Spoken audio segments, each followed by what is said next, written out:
بسم الله الرحمن الرحيم اللهم صل على محمد وآل محمد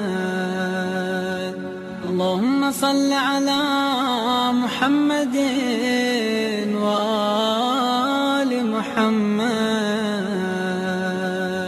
اعوذ باللہ من الشیطان اللعین الرجیم بسم اللہ الرحمن الرحیم الحمد للہ وکفا وسلام علی عبادہ الذین اصطفیٰ درود بھیجئے محمد وعلی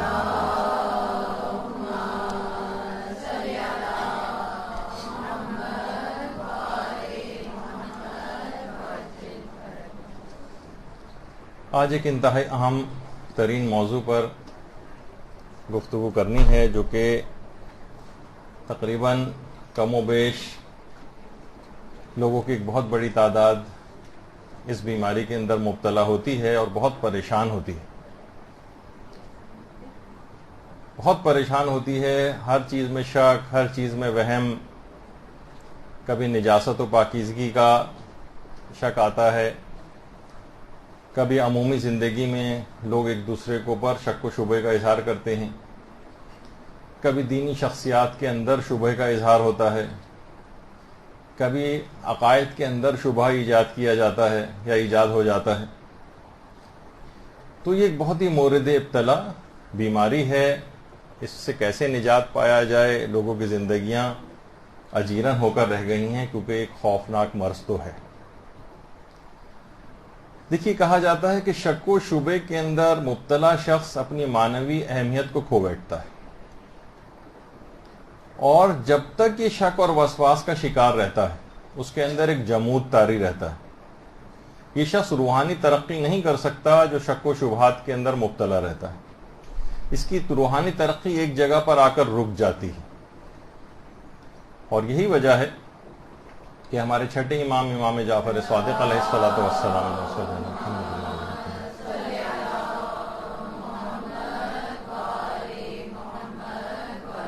کی ایک روایت بحار الانوار میں علامہ مجلسی نے نقل کی ہے کہ امام فرماتے ہیں کہ اپنے نفسوں سے شکوک کو برطرف کرو۔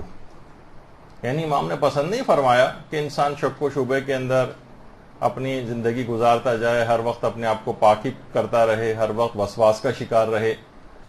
اپنے نفسوں سے شکوک کو برطرف کرو۔ عقائد کے لحاظ سے بھی بات کہی جا سکتی ہے اور ان جو عمومی زندگی میں شک آتے ہیں ان کے لحاظ سے بھی۔ اچھا، یہ نہ سمجھیں کہ اس کے اندر بہت ہی جاہل قسم کے افراد ہی، ٹھیک ہے بیماری زیادہ تر کم علم افراد کے اندر ہوتی ہے، لیکن مسلمانوں کے کئی ایسے نامور نام گزرے ہیں تاریخ کے اندر جو خود اس بیماری کا شکار رہے۔ ایک مسلمان عالم دین امام فخر الدین رازی وہی ہیں جن کی تفسیر کبیر بہت مشہور ہے۔ اتنا شک کرتے تھے کہ ان کا نام ہی ہو گیا تھا امام المشککین، شک کرنے والوں کا امام۔ اس بات میں بھی شک کرتے تھے کہ میں شک بھی کر رہا ہوں یا نہیں کر رہا ہوں۔ تو اس طرح کی بیماری کبھی کبھار بڑھ جاتی۔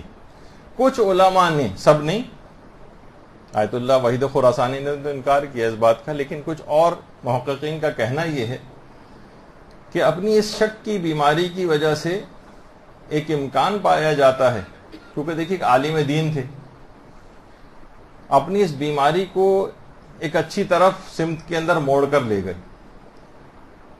جب اتنا شک کرتے تھے تو انہوں نے کہا کہ میں ظاہر ہے کہ میرے جتنے عقائد ہیں یہ بھی صحیح عقائد ہیں یا نہیں، تو اپنے عقائد میں شک کرنا شروع کیا اور نئے سرے سے اپنے ان عقائد کی تحقیق کی، اور یہاں تک کہ آخر عمر میں انتقال سے کچھ عرصے پہلے کچھ علماء نے امکان ظاہر کیا ہے، جو کہ بات اتنی پائے ثبوت تک تو نہیں پہنچی ہے، لیکن امکان ظاہر کیا ہے کہ آخری عمر میں جب اپنے عقائد کو چیک کیا تو ولایت امیر المومنین علیہ السلام ثابت ہو گئی۔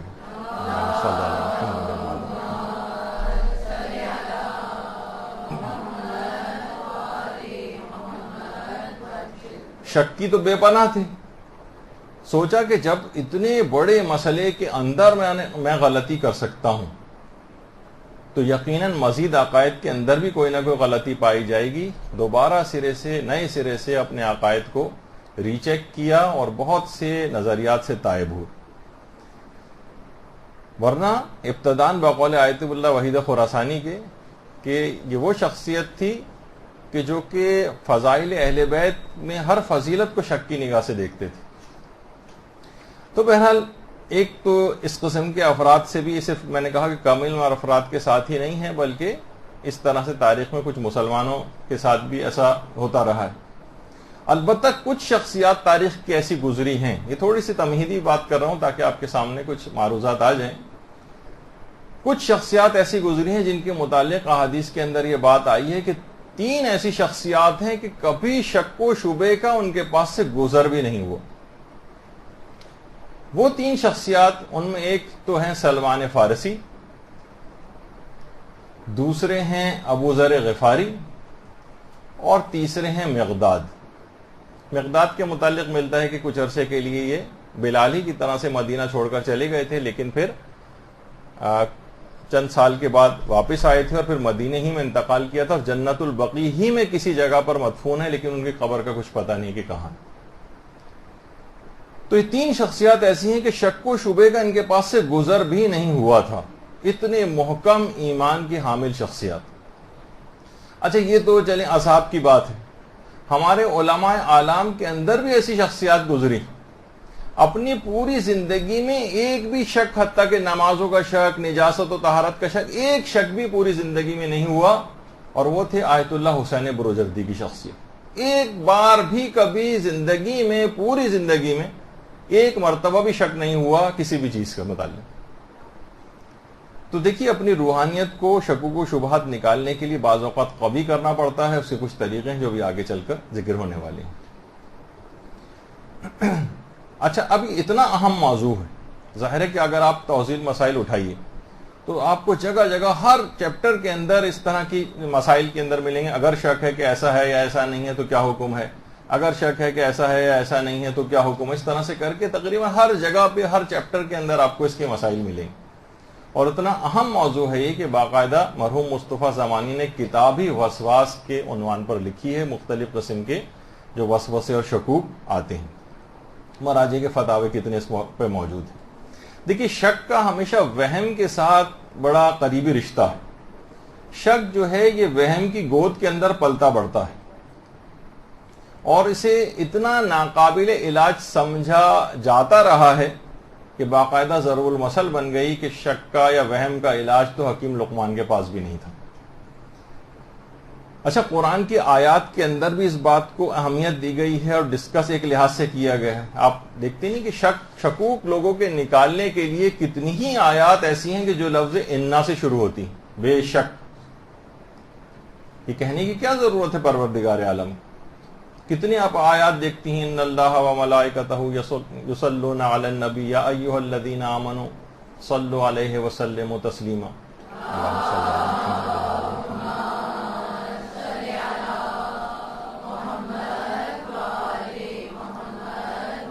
بے شک اللہ اور اس کا رسول کے اوپر درود بھیجتے ہیں. تو اب آپ نے دیکھا کہ اس کے اندر بھی یعنی بے شک کا لفظ آ رہا ہے.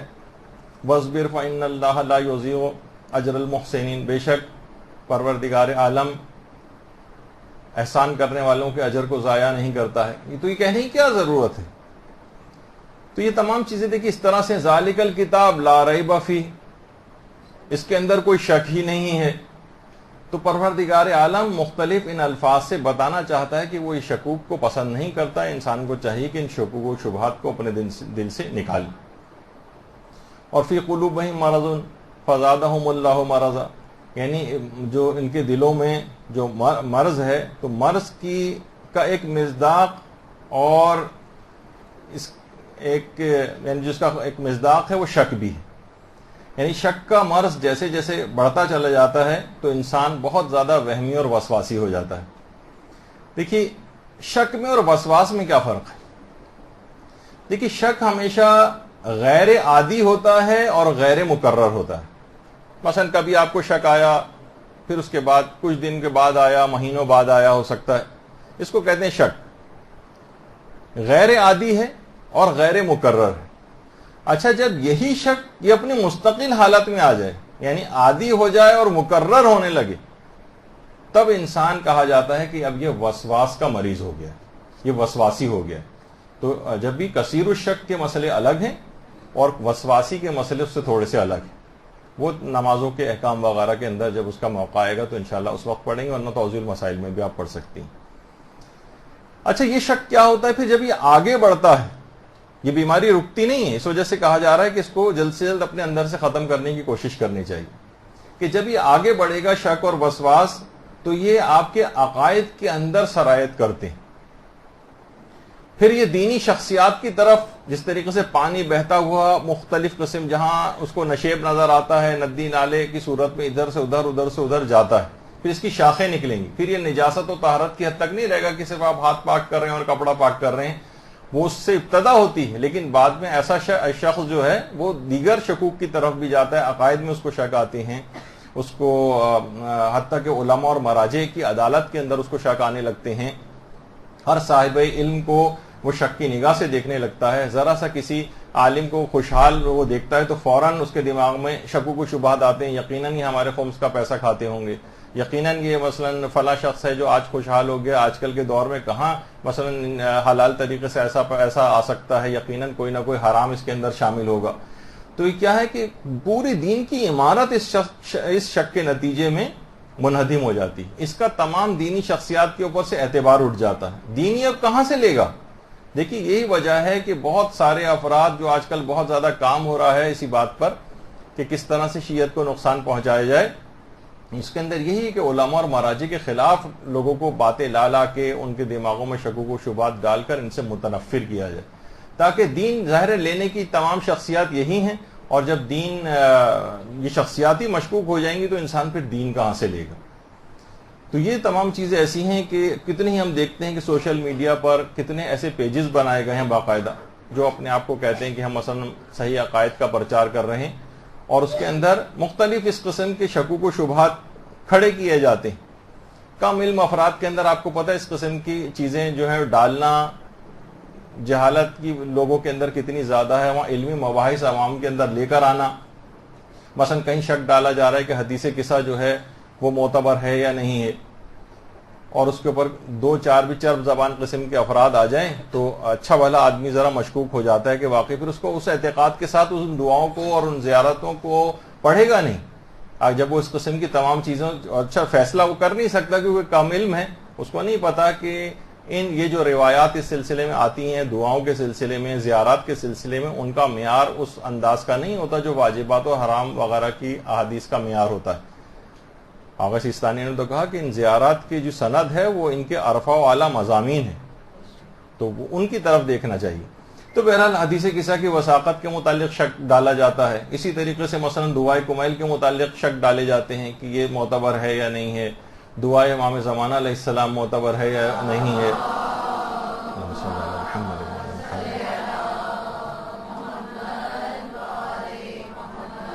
آپ دیکھتی جائیے، جو بھی ذرا اس انداز سے سوشل میڈیا پہ بیٹھتا ہے وہ دیکھ سکتا ہے کہ مختلف اس انداز سے شکوک ڈالے جاتے ہیں، دعائے مشلول معتبر ہے یا معتبر نہیں ہے.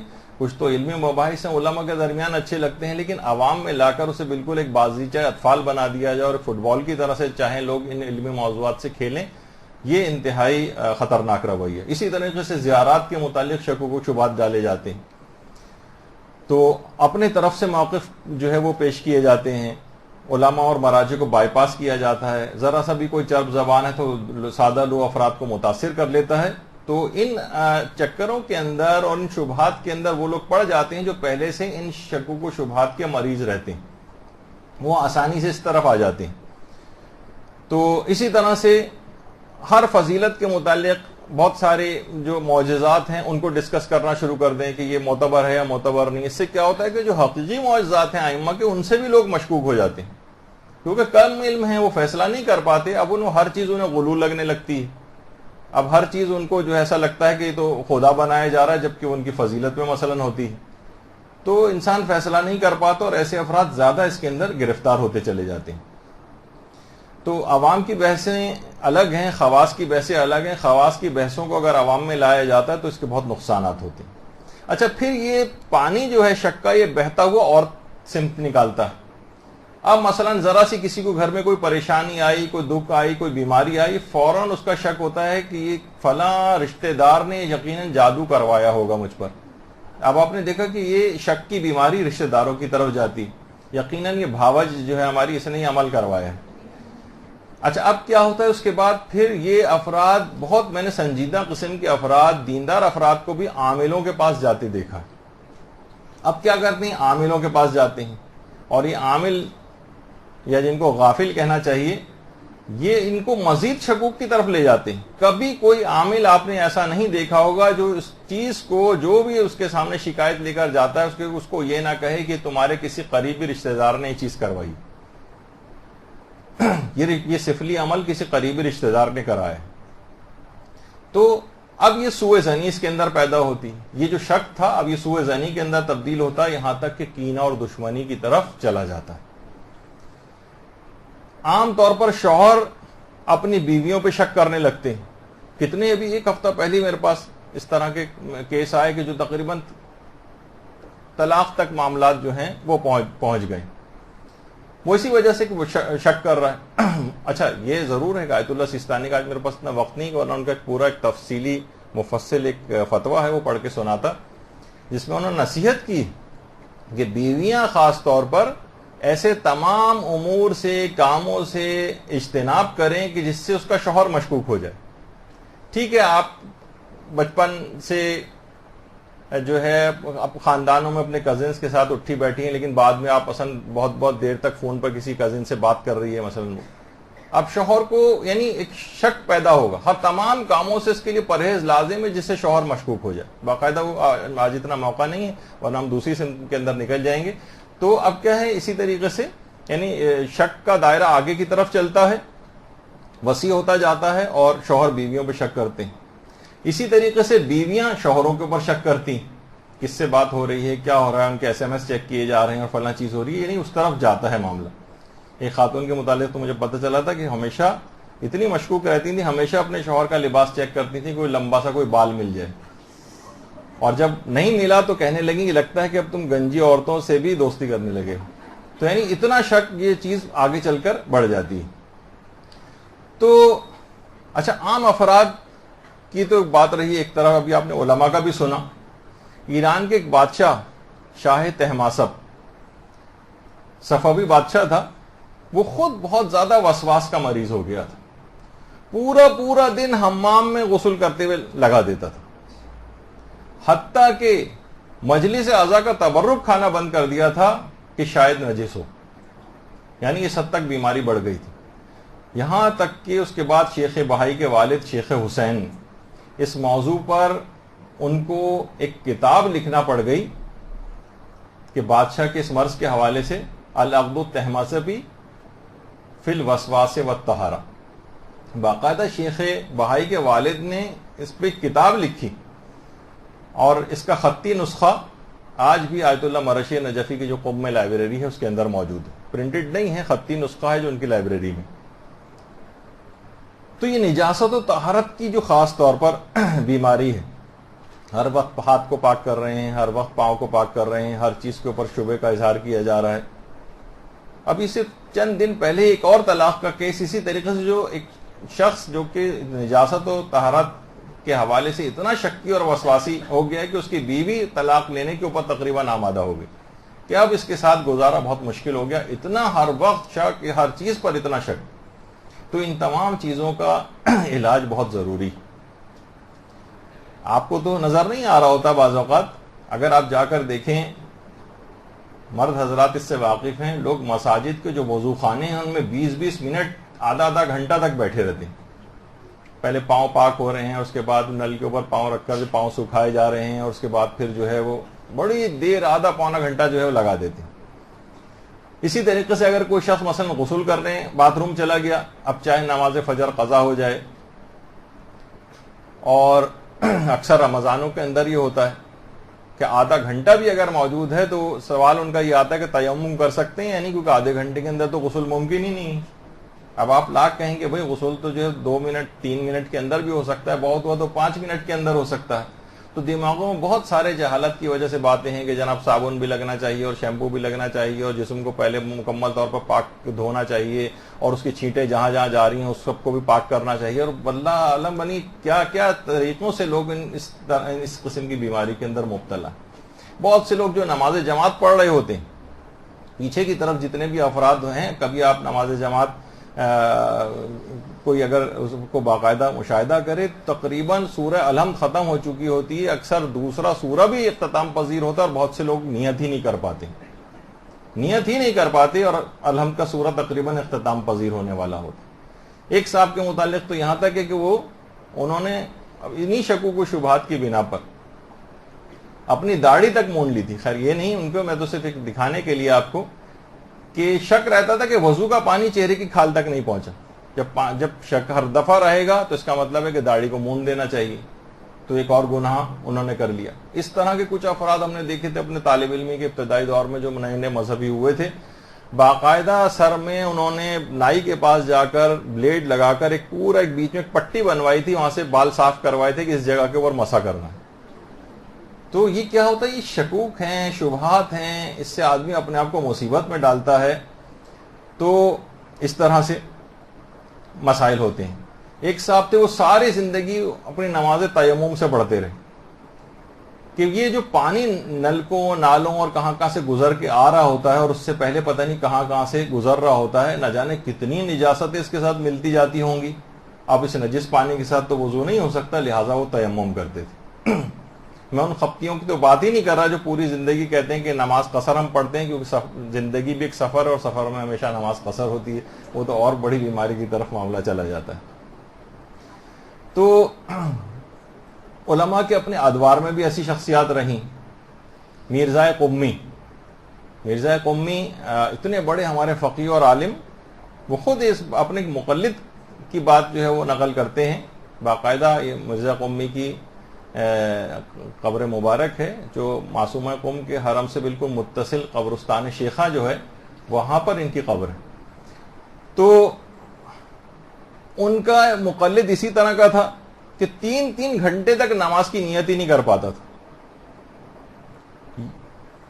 اور یہاں تک کہ مرزا قمی کو فتویٰ دینا پڑا کہ تمہارے لیے نماز کی نیت کرنا ہی حرام۔ چلا گیا، بعد میں پھر واپس آیا، کہا کہ لیکن بغیر نیت کے تو نماز ہی نہیں ہوتی، یہ آپ نے کیسا فتویٰ دیا ہے؟ انہوں نے کہا کہ نیت فقط دل کے ارادے کا نام ہے، اور ڈانٹ کے ان کو بھگایا، اور تو 3 گھنٹے تک نیت نہیں کر پا رہے ہیں۔ ایک صاحب کے متعلق، ایک وسواسی کے متعلق تو یہاں تک پتہ چلا کہ 2 مرتبہ مکے سے مسجد شجرہ واپس گئے کہ شاید میں نے نیت صحیح طرح نہیں کی تھی عمرے کی۔ تو یہ بہت ساری ایسی چیزیں ہیں۔ کتنے افراد ایسے ہیں کہ جو زندگی بھر کی جو نماز ہے وہ کہتے تھے نماز ممکن ہی نہیں ہے، کیونکہ یہ جو جتنی گرد و غبار اور ہوائیں نہ جانے کتنی نجاستوں سے ٹکراتی ہے، پھر وہ ہمارے جسم اور لباس کے اوپر وہ ہوا آ کر لگتی تو وہ بھی نجس ہو جاتے ہیں، اور اس نجاست بدن اور لباس کے ساتھ نماز تو نہیں ہو سکتی۔ ایک صاحب جو آیت اللہ ملا کاظم خراسانی، جن کی کفایت الاصول ایک مشہور کتاب ہے جو کہ پڑھائی بھی جاتی ہے دینی مدارس میں، ان سے ایک صاحب آتے تھے اور براہ راست ان کی کتاب نہیں پڑھتے تھے کیونکہ اس میں بھی شک ہوتا تھا کہ پتہ نہیں میں نے صحیح سمجھا یا صحیح نہیں سمجھا، اور ملا کاظم خراسانی سے خود آ کر ہر فتویٰ دریافت کرتے تھے، اور اس کے بعد بھی مشکوک رہتے تھے کہ پتہ نہیں انہوں نے میری بات صحیح سمجھی یا نہیں سمجھی، اور سمجھنے کے بعد صحیح مسئلہ بھی ملا کاظم خراسانی نے بتایا یا نہیں بتایا۔ ایک صاحب تو باقاعدہ آیت اللہ سیستانی سے ہم نے خود دیکھا، جب ہم سفر زیارت پہ تھے تو آیت اللہ سیستانی زائرین سے ملاقات کرتے ہیں، وہاں کوئی کسی کا کوئی سوال ہے تو وہ بھی پوچھ لیتا ہے۔ آیت اللہ سیستانی سے کوئی سوال پوچھا انہوں نے تو انہوں نے جواب دیا، جو جواب ملا تو کہنے لگے کہ اس کا کہیں سے حوالہ مل جائے گا لکھا ہو، یعنی اب اس سے سوچیں کہ یعنی آیت اللہ سیستانی جواب دے رہے ہیں، اس پہ بھی ان کو حوالہ چاہیے، یعنی یقین نہیں آ رہا کہ واقعی صحیح بات انہوں نے کہی بھی ہے یا نہیں کہی۔ اور بہت زیادہ ہم نے اس انداز سے جہالت کے ساتھ بدتمیزی ہوتے ہوئے، آیت اللہ حافظ بشیر نجفی جب درس وغیرہ دے رہے ہوتے ہیں اور وہاں پر لوگ، ان کا ایک طریقہ کار ہے، زائرین سے خطاب کرتے ہیں کیونکہ اردو سپیکنگ ہیں، زائرین کے سوالوں کے بھی جواب دیتے ہیں، تو باقاعدہ لوگوں کو اتنے زیادہ جہالت کے ساتھ برے طریقے سے ہم نے ان کے ساتھ بحث و مباحثہ کرتے دیکھا ہے کہ اگر آپ نے کیا وہ حدیث نہیں پڑھی ہے جو آپ اس قسم کی بات کر رہے ہیں. اس طرح سے ان کو ایک مرجع وقت ان کو پتہ ہی نہیں کہ اس شخص کا علمی مقام کیا ہے, تمہاری اپنی علمی حیثیت کیا ہے, کہ تو ان کی بات پر یقین نہ کرنا. ہر وہی میں نے کہا نا کہ دینی شخصیات کے متعلق بھی وہ شخص مشکوک ہو جاتا ہے, خود پسندی کے اندر مبتلا ہوتا ہے. تو اس طرح کی چیزیں ہیں. اسی طرح سے ایک متعلق ملتا ہے کہ تقریباً 10 سال تک ایک صاحب نے کھیت کی اپنی کوئی سبزی تک نہ کھائی تھی کہ ان کی جو گائے بیل پڑوسی کے کھیت کے اندر چلی گئی تھی. اب ان کو شک ہوتا تھا اس کے قدموں کی کوئی مٹی گائے کے پاؤں میں لگ کر آ گئی ہے یا بیل کے پاؤں میں, اور ان کے کھیت میں آ کر مل گئی ہے, جو کہ غصبی ہو گیا تو جو چیز کھاؤں گا تو وہ مال حرام میرے جسم کے اندر جائے گا. ایک صاحب نے اس وجہ سے ایک چوری کی مرغی ان کو پتا چل گیا تھا کہ شہر کے اندر آ گئی ہے, تو جتنے سال تک مرغی کی عمر ہوتی ہے اتنے سال تک انہوں نے مرغی نہیں کھائی, کہ ہو سکتا ہے کہ وہ حرام مرغی یا جو غصبی ایک لحاظ سے ان کے خیال میں مرغی تھی وہ میرے جسم کے اندر نہ چلی جائے. بہت سے صاحب سے تو میں واقف ہوں جو ان کو پتا چلا ہے کہ مرغی کی فیڈ میں فلاں ہو سکتا ہے کچھ نجاست ملائی جاتی ہو. مرغی تو ظاہر مسائل فقہ وغیرہ توضیح المسائل پڑھ کے کھانا پینا نہیں کھانے جاتی ہو, تو کچھ بھی کھا سکتی ہے اور جائز بھی آپ کے لیے ظاہر مرغی کے لیے کھانا. اور مرغی اگر اس طرح کی کوئی چیز کھا بھی رہی ہے تو اس سے آپ کا تعلق نہیں ہے. تو انہوں نے کہا نہیں, یہ پتہ نہیں کتنی نجاستیں کھاتی ہوگی, انہوں نے مرغی کھانا بالکل چھوڑ دیا. اچھی بھلی جو ہے وہ دینی سمجھ بوجھ رکھنے والے آدمی ہیں, لیکن پھر بھی اس طرح کے شکوک و شبہات کے اندر پڑ گئے. غسل کے اندر آپ دیکھتے ہیں, وضو کے اندر بھی اتنا لوگ پانی بہاتے ہیں, اتنا پانی بہاتے ہیں جس کی کوئی حد اور انتہا نہیں کہ پوری ٹنکی کا پانی ختم ہو جائے لیکن ان کا وضو ختم نہیں ہوتا. تو بہت سے افراد اس طرح سے وضو کر رہے ہوتے ہیں, اتنا پانی بہا رہے ہوتے ہیں. تو یہ تمام چیزیں ایسی, کچھ تو ایسا باقاعدہ لگتا ہے کہ وضو کر کے آئے ہیں باتھ روم میں یا دوڑ کے انہوں نے غسل کیا, یہ بھی پتہ نہیں چل رہا ہوتا. تو یہ سب چیزیں, یہ میں آپ کو علامات بتاتا جا رہا ہوں کہ کس طرح سے لوگوں کے اندر یہ مرض پایا جاتا ہے. اس کی بہت ساری شاخیں اور بہت ساری شکلیں. ایک دفعہ میں نے بتایا تھا نا, وزیری صاحب کے پاس ہمارے مولانا شیخ غلام علی وزیری صاحب قبلہ ان کے پاس آتے رہتے ہیں اس قسم کے افراد. وہ آیا تھا, کہنے لگا میں تو ہر دفعہ جب بھی کموڈ کو استعمال کرتا ہوں بعد میں پورا مجھے غسل کرنا پڑتا ہے. تو مولانا کی تو شخصیت ہے, وہ مزاحیہ قسم کے آدمی. تو مولانا نے یہ کہا کہ معلوم نہیں, ہم لوگ بھی استعمال کرتے ہیں, ہم تو جب بھی اس کو استعمال کرتے ہیں جو بھی فضلات ہوتے ہیں نیچے کی طرف جاتے ہیں, تمہارے اوپر اڑ کے اتنا اوپر کیسے چلے جاتے ہیں کہ تمہیں اس کے بعد غسل کرنا پڑ جاتا ہے.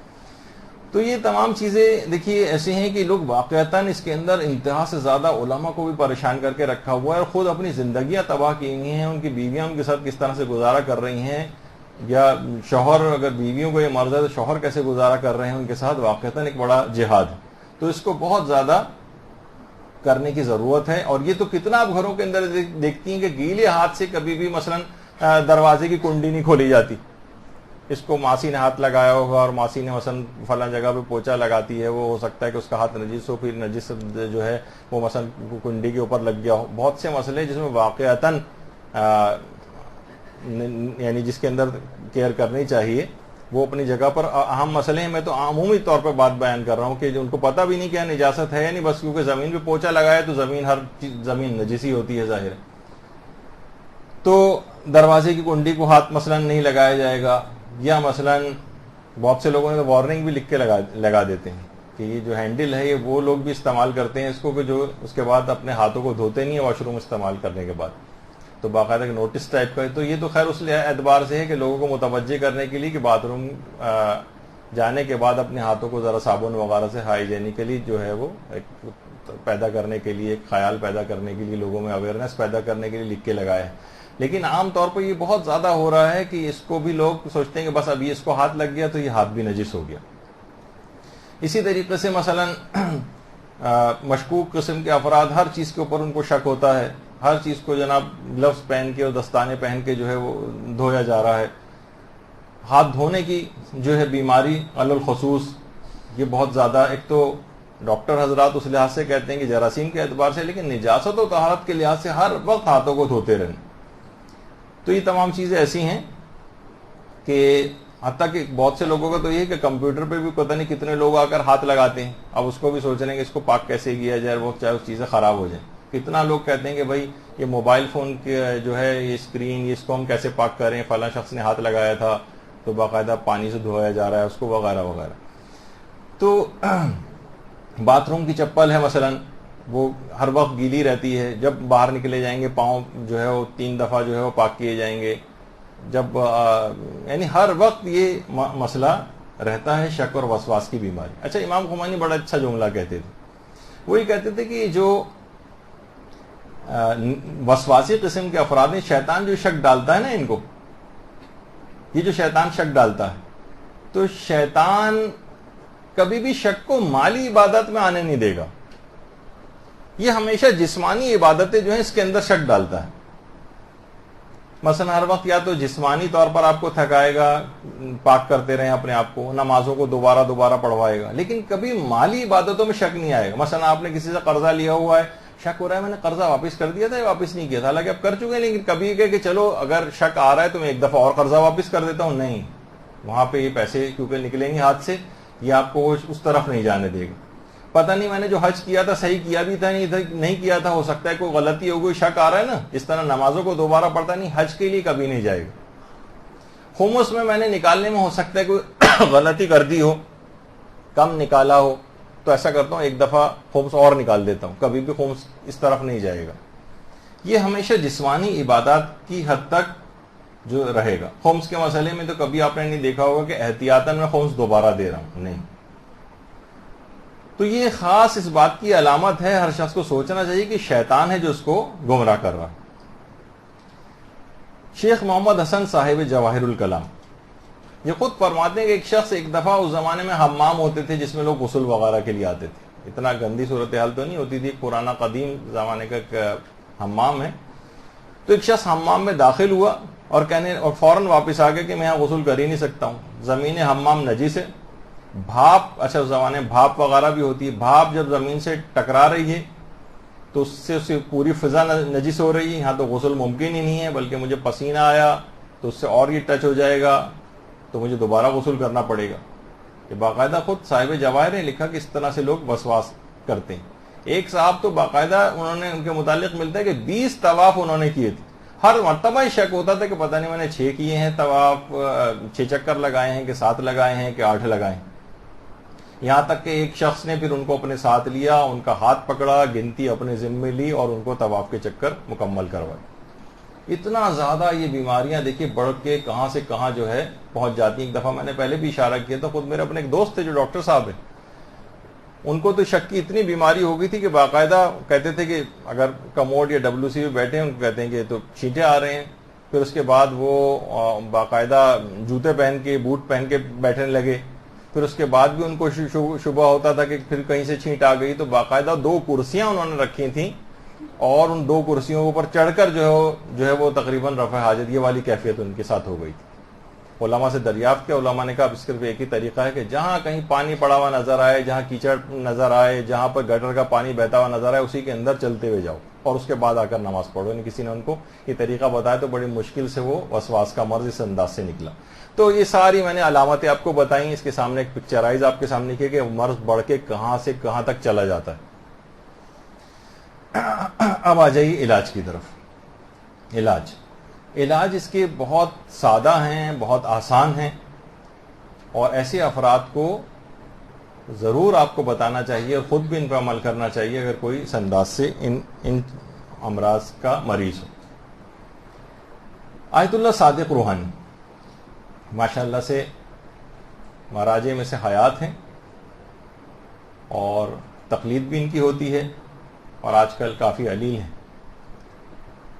یہ فرماتے ہیں کہ اگر کوئی شخص سورہ اسراء یعنی سورہ بنی اسرائیل کی آیت نمبر 45 اور آیت نمبر 46، اب اتنا وقت نہیں کہ ان آیات کو بھی پڑھا جائے، آپ بس نوٹ کر لیں کہ سورہ اسراء کی آیت نمبر 45 اور آیت نمبر 46 کو اگر بار بار پڑھے تو یہ شک اور وسواس کا مرض اس سے دور ہو جائے گا. یہ 2 قرآن کی آیات ایسی ہیں، سورہ اسراء کی 45ویں اور 46ویں آیت کو، جو کہ ان کی تکرار کرنا اور بار بار پڑھنا اس مرض سے نجات دلاتا ہے.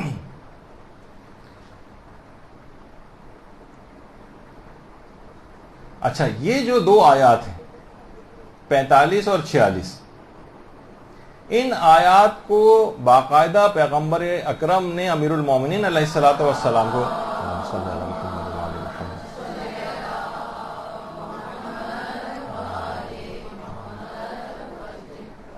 باقاعدہ حضرت امیر کو تعلیم کی تھی، اور علماء فرماتے ہیں کہ یہ طہارت و نجاست کے شکوک کے جو مبتلا مریض ہوتے ہیں ان کے لیے بہت مجرب آیات ہے۔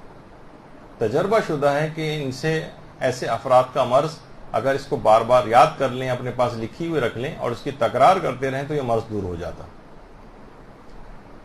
اس کے بعد آیت اللہ بہجت کا ایک طریقہ، بلکہ انہوں نے 2 اذکار ایسے بتائے ہیں کہ جو کہ شک اور وسواس کے مرض کو دور کرتے ہیں۔ ان میں تو ایک تو ہے حوقلہ، لا حول ولا قوت الا باللہ العلی العظیم، یہ اس کی کثرت سے انسان تلاوت کرے، اور دوسرا ہے تحلیل، یعنی لا الہ الا اللہ۔ یہ 2 اذکار آیت اللہ بہجت فرماتے تھے، ان کو کثرت کے ساتھ اگر کوئی شخص تلاوت کرے تو اس شک، وسواس اور وہم کے جو مرض ہے یہ بالکل دور ہو جاتا ہے۔ تو اس کو کرنا بھی کوئی آسان نہیں۔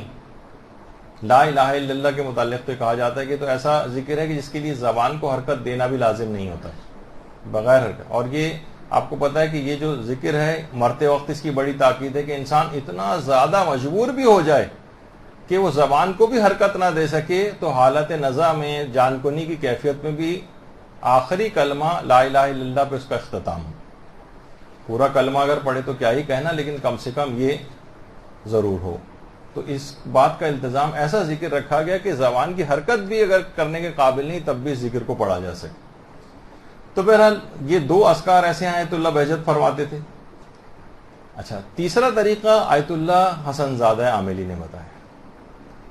آیت اللہ حسن زادہ عاملی بھی ماشاءاللہ ان علماء میں سے ہیں کہ جو کہ حیات ہیں اور رفع میں شامل ہیں، اور یہ بھی آج کل شدید بیمار ہیں۔ ان کے لیے بھی خصوصی طور پر جتنے ہمارے علماء اور مراجع ان کی صحتیابی کی اکثر نمازوں کے بعد دعا کیا کریں۔ تو آیت اللہ حسن زادہ عاملی کی ایک کتاب ہے 1001 نقطہ، 1001 نقطے۔ اس کے اندر نقطہ نمبر 978 میں فرماتے ہیں کہ جو آیات سخرہ ہیں سورہ آراف کی 54 سے لے کر 56ویں آیات، سورہ آراف کی آیت نمبر 54 تا 56، ان کو اگر کوئی شخص 70 مرتبہ روزانہ پڑھے تو شک اور وسواس اور وہم کی بیماری بالکل دور ہو جاتی ہے۔ 70 دفعہ ان 3 آیات کو روزانہ پڑھنا، 54، 55 اور 56، ان 3 آیات 70 مرتبہ روزانہ پڑھنے سے شک اور وسواس کی بیماری بالکل دور ہو جاتی ہے، بلکہ فرماتے ہیں کہ انسان منزل یقین پر فائز ہو جاتا ہے۔ صرف بیماری دور نہیں ہوتی بلکہ منزل یقین پہ انسان فائز ہو جاتا ہے۔ اگلا طریقہ آیت اللہ حسین مظاہری نے بتایا، بلکہ آیت اللہ حسین مظاہری نے 6 طریقے بتائے، 6 میں سے پہلا طریقہ آیت اللہ حسین مظاہری فرماتے ہیں شک اور وسواس کو نکالنے کے لیے کہ اگر انسان اپنی ہر نماز کو اول وقت میں پڑھے۔ دیکھیے، اول وقت نماز اتنا اہم موضوع ہے کہ بہترین نماز کیسے پڑھے، جو ایک سیریز ہماری چل رہی ہے، اس میں پورا ایک درس انشاءاللہ اس بات کی اہمیت اور اس کے طریقہ کار کے اوپر ہوگا کہ اتنی زیادہ اس کی اثر پذیری ہے، اتنی زیادہ روحانیت کے اندر دخیل ہے، اتنی زیادہ قرب خدا کو حاصل کرنے کے لیے نماز اول وقت اتنی زیادہ کارآمد اور مجرب ہے کہ جس کی کوئی حد اور انتہا نہیں۔ اور اگر کوئی شخص اول وقت نماز پڑھتا ہے، اس کے مقابلے میں ایک شخص بالکل آخری وقت میں نماز پڑھتا ہے، کہ دونوں کی آپ اس میں اندازہ لگا رہی ہوں گی، اس طریقے سے انٹرنیٹ کے سگنلز وائی فائی وغیرہ کے ہوتے ہیں، اس میں شو کر رہا ہوتا ہے کہ بہت ویک سگنل ہے، تو آخری وقت کی نماز بس ایسی، بس اس سے آپ کا وقت سمجھیں ایک لحاظ سے صرف واجب آپ کا ادا ہوتا ہے، لیکن اپنی اثر پذیری، اثرات، فوائد وہ بہت کم کر چکی ہوتی ہے، کیونکہ اس کا پڑھنے والا ہی اس کو اہمیت دینے کو تیار نہیں، تو وہ نماز بھی اس کو اتنی زیادہ فائدہ نہیں پہنچاتی، بس یہ کہ بے نمازی نہیں اٹھایا جائے گا۔ تو انسان اول وقت میں نماز پڑھنے کا یا اوقات فضیلت میں نماز پڑھنے کا اگر عادی ہے، اور فرماتے ہیں آیت اللہ حسین مظاہری بھی ماشاءاللہ حیات ہیں وہ فرماتے ہیں کہ قرآن کی جو آیت ہے کہ وَاسْتَعِينُوا بِالصَّبْرِ وَالصَّلَاةِ، کہ دو جگہ قرآن میں آیا کہ انسان کو چاہیے کہ وہ صبر سے اور نماز سے مدد لے. بہت سی روایت میں صبر سے مراد روزے کو بھی لیا گیا، یعنی روزے اور نماز سے مدد لینا. تو فرماتے ہیں جب انسان مدد لے سکتا ہے تمام چیزوں کے سلسلے میں نماز سے، تو اس نماز کو اچھی طریقے سے آپ پڑھ کر اپنے شک اور وسواس اور وہم کو اس سے کیوں نہیں دور کر سکتے؟ اس نمازی سے مدد لیں کہ یہ مرض آپ سے دور ہو جائے. تو پہلی چیز ہوئی. دوسری فرماتے ہیں کہ انسان جتنا تقوی اور پرہیزگاری اختیار کرے گا اور گناہوں سے اجتناب اس کا جتنا زیادہ ہوگا، اتنا ہی زیادہ وہ شکوک و شبہات سے دور ہوتا چلا جائے گا. یعنی جتنے گناہ ہوں گے اتنے شکوک بڑھیں گے، جتنا تقوی زیادہ ہوگا اتنے شک کم ہوتے چلے جائیں گے. دیکھیے روایت کے اندر بھی باقاعدہ، بلکہ ہمارے جو مفہوم ہے روایت کا، چھٹے امام جعفر صادق علیہ الصلوۃ والسلام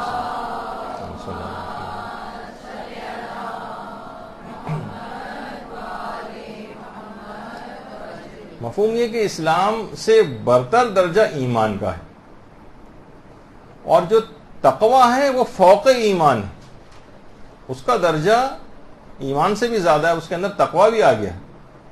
اور یقین فوق تقوی ہے. تقوی کی بھی اعلیٰ منازل کے اوپر جب انسان فائز ہوتا ہے تو وہ منزل یقین پر آتا ہے، اور منزل یقین پر امام فرماتے ہیں کہ بہت ہی کم لوگ فائز ہوتے ہیں. تو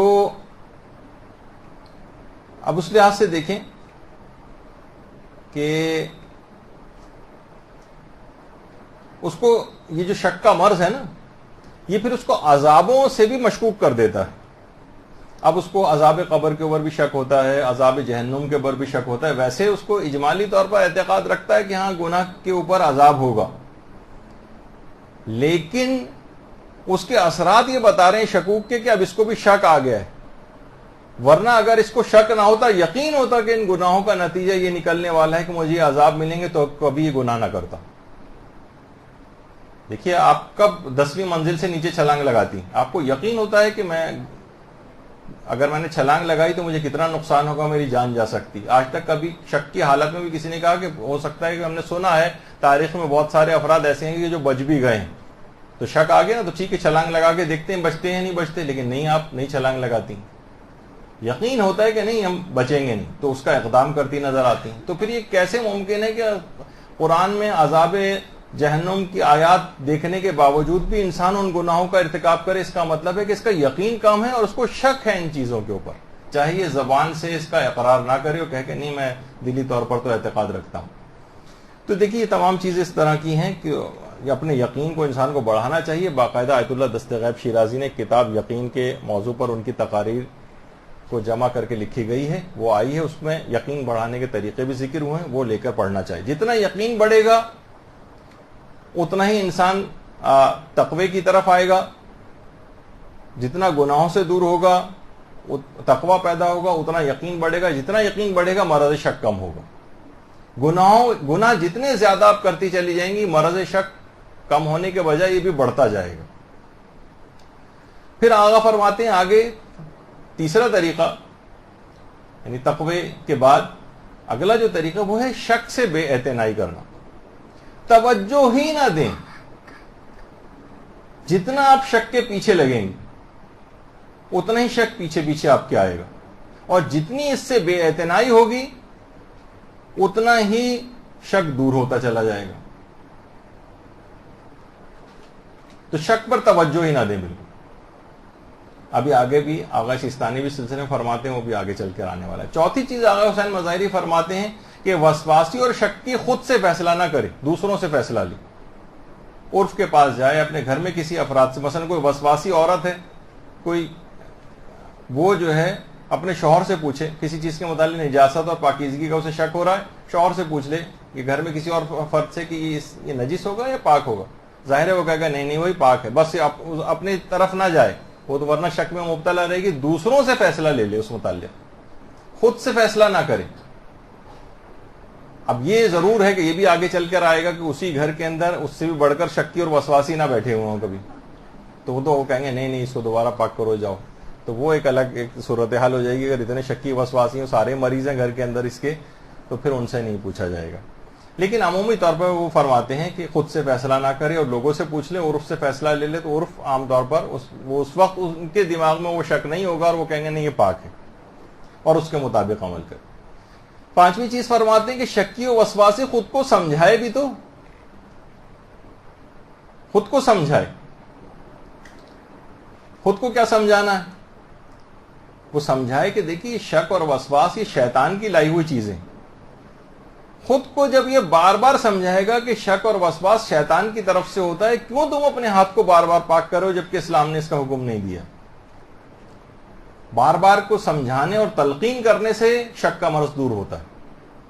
بہت سی چیزیں ہم ٹرائی نہیں کرتے نا بالکل, اس وجہ سے ہمیں پتہ ہی نہیں ہوتا کہ اچھا یہ اثر پذیر ہے بھی یا نہیں, یا ہم ایک آدھ دفعہ بس اس کو کرتے ہیں, اس کے بعد چھوڑ دیتے ہیں, مایوس ہو جاتے ہیں. نہیں, بار بار کرتے رہیں, اپنے آپ کو تلقین کریں. وسواسی اپنے آپ کو سمجھائے, جب یہ سمجھائے گا تو شک نکل جائے گا. پھر فرماتے ہیں شکی و وسواسی غور و فکر کی عادت ڈالیں. غور و فکر کی عادت ڈالیں کہ مثلا یہ جو زمین ہے جس کے متعلق اس کو شک ہو رہا ہے کہ یہ زمین نجس ہے یا نجس نہیں, غور و فکر کرے. یہ مثلا جو باتھ روم کا جو فرش ہے یا جو اس کے سامنے والا فرش ہے, عام طور پر یہ کچھ ایسی تصویریں اب آئیں گی جس کے متعلق ہے کہ آپ کو بڑی مکروہ ٹائپ کی تصویریں لگیں گی, کراہیت آئے گی, کرے یہ کیا, لیکن یہی ہے, اس کو دیکھیے آپ, تاکہ جو ہے نا آپ کے اندر سے بھی جو اس طرح کی بہت ساری چیزیں ہیں نا کہ بس دیکھنے سے بھی کراہیت ہو رہی ہے. اس طرح کے باتھ روم میں کبھی جانا پڑے تو آپ کو کراہیت ہو رہی ہے, اور اس کے بعد 10 دفعہ اپنے آپ پاؤں کو آ کر پاک کر رہے ہیں. مثلا اگر کوئی شخص آئے اور وہاں سے نکلے باتھ روم سے اور وہاں پہ گیلا فرش ہوا ہے, اب وہ اس کے دماغ میں یہ ہوتا ہے کہ نہیں یہ والی جگہ بھی نجس ہے, اور اس کے بعد باہر نکلنے کے بعد گھر آنے کے بعد کسی جگہ الگ سے اپنے پاؤں کو آ کر پاک کرے. یعنی وسواسی غور و فکر کرے کہ کیا میں نے اپنے آنکھوں سے پیشاب و پیخانے کی نجاست کو یہاں پر فرش پہ گرتے دیکھا ہے؟ اگر نہیں دیکھا تو میں اس کو کیوں نجس سمجھ رہا ہوں؟ جب اپنی آنکھوں سے آپ نے کوئی نجاست نہیں دیکھی, اس کا مطلب ہے آپ کو اس کا یقین نہیں, کسی دو عادل نے آپ کو نہیں کہا, نہ خود دل کو یقین ہے, نہ کسی عادل نے آ کر آپ کو اس کی گواہی دی, تب بھی آپ اس کو نجس سمجھ کے اپنے پاؤں کو پاک کر رہے ہیں. اگر کوئی کہے کہ بھئی پاؤں کا پاک کرنا کوئی حرام تو نہیں ہے نا, حرام تو نہیں, لیکن آپ وسواس کی طرف جا رہے ہیں جو کہ اور چیزوں کے اندر آپ کو نقصان پہنچائے گا. کوئی ضرورت نہیں ہے آپ کو پاک کرنے کی. اپنے غور و فکر کریں کہ کہاں میں نے اس کو نجاست کو یہاں پر فرش پہ لگتے دیکھا تھا, تو لہٰذا پاؤں کو پاک سمجھا جائے گا اور میں پاؤں کو پاک نہیں کروں گا. چاہے اس میں سے کچھ آپ کے پاؤں کے اوپر آپ کو گیلاہٹ محسوس بھی ہو, کوئی مثلا وہاں پر چلتا ہوا جا رہا ہے, اس نے چھپ سے پاؤں رکھا اور آپ کے چھینٹے کپڑوں کے اوپر پاؤں کے اوپر آ گئے, آپ بالکل آرام سے اطمینان کے ساتھ نماز پڑھ سکتے ہیں اس کے اندر جا کر, کوئی اس کے اندر مسئلہ نہیں. اچھا, یہ ہوئی بات. اب علماء آگے ایک اور طریقہ بھی بتاتے ہیں کہ جس سے شک اور وہم کا مرض نکلتا ہے, وہ یہ ہے کہ جتنی زیادہ تلاوت قرآن ہوگی اتنا ہی زیادہ شک اور وسواس کا مرض دور ہوگا. دیکھیے, تلاوت قرآن انسان کے اندرونی اضطراب کو ختم کرتی, اور شکی آدمی کو اندرونی اضطراب ہی ہر وقت رہتا ہے, کبھی اس کو قرار نہیں ہوتا, اس کا دل مطمئن نہیں ہوتا. کیسے یقین کرے کہ یہ چیز پاک ہے, اس کو شک رہتا ہے اس کے اندر. تو وہ جو قرآن کی آیت بھی ہے نا کہ الا بذکر اللہ تطمئن القلوب, بے شک لوگوں کو اطمینان قلب یعنی ان کے دل کا جو اضطراب ہے وہ دور ہوگا پروردگار کے ذکر سے, اسی تلاوت قرآن سے. تو جتنا تلاوت قرآن زیادہ ہوگی اتنا اس کا اندرونی اضطراب کم ہوگا, جتنا اندرونی اضطراب کم ہوگا اتنا ہی اس کے شکوک کم آئیں گے, اتنا ہی وہ منزل یقین کی طرف جائے گا. یہ جو اندرونی خلفشار ہر وقت ایک شکی کو رہتا ہے, اس کی ایک زندگی اجیرن ہے. کتنے شکی افراد ایسے ہیں مسائل کو پوچھتے وقت وہ باقاعدہ رو پڑتے کہ کیا کریں کہ ہم, یعنی ہمارے ساتھ یہ ہماری زندگی اجیرن ہوئی جا رہی, شک ہمارا پیچھا نہیں چھوڑ رہا. تو ان کو ہر وقت ایک اندرونی اضطراب رہتا ہے, ایک اندرونی خلفشار رہتا ہے. جتنی زیادہ تلاوت قرآن ہوگی اتنا ہی زیادہ شکوک برطرف ہوں گے, اتنا ہی دلوں کو اطمینان ملے گا. اور قرآن کے اندر یہ ہے بھی نا وَنُنَزِّلُ مِنَ الْقُرْآنِ مَا هُوَ شِفَاءٌ, تو قرآن کے اندر خود ایک طاقت ہے شفا کی. قرآن کے اندر شفا کی ایک طاقت ہے, تو اس سے وہم شک کی بیماری کیوں دور نہیں ہو سکتی؟ یہ تلاوت قرآن بار بار کریں, روزانہ کریں, روزانہ 3 رکوع 4 رکوع آدھا پارا ایک پورا پارا جتنا بھی جب مریض ہے تو اس کو تھوڑا سا اور زیادہ اس کو پڑھنا چاہیے تاکہ اس کا مرض ذرا جلدی دور ہو جائے. تو یہ خود تلاوت قرآن اس مرض سے نجات دلاتی.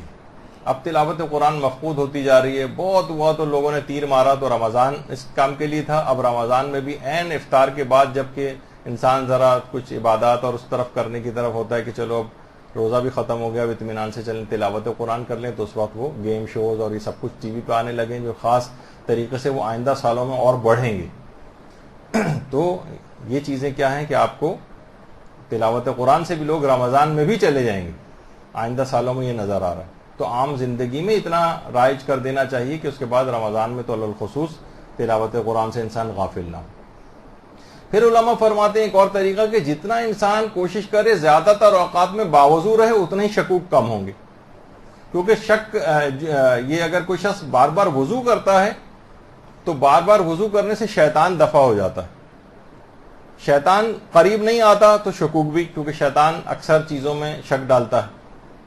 اور خاص طور پر وضو کے اندر یہ جو پانی پہنچا نہیں پہنچا اور مسلسل پانی کھلا رہتا ہے اور ہر وقت انسان کو شک ہوتا رہتا ہے کہ اس کے متعلق ملتا ہے کہ ایک ولحان نامی شیطان ہے جو باقاعدہ پانی کی کمی کا آپ کو ہر وقت احساس دلائے گا کہ پانی نہیں پہنچا, اور بار بار آپ کو اطمینان کا بھی نہیں ہوتا کہ ہو سکتا ہے یہاں پر ایک کوئی چیز حصہ رہ گیا ہو, خشک وہاں پہ رہ گیا ہو. حالانکہ عقلی طور پر آپ مطمئن ہوتے ہیں لیکن دل کے اندر ایک اضطراب رہتا ہے. وہ شیطان بعض اوقات اس طرح سے ڈالتا ہے, لیکن بار بار اگر وضو کرتے رہیں گے تو یہ شیطان بھی دور ہو جاتا ہے.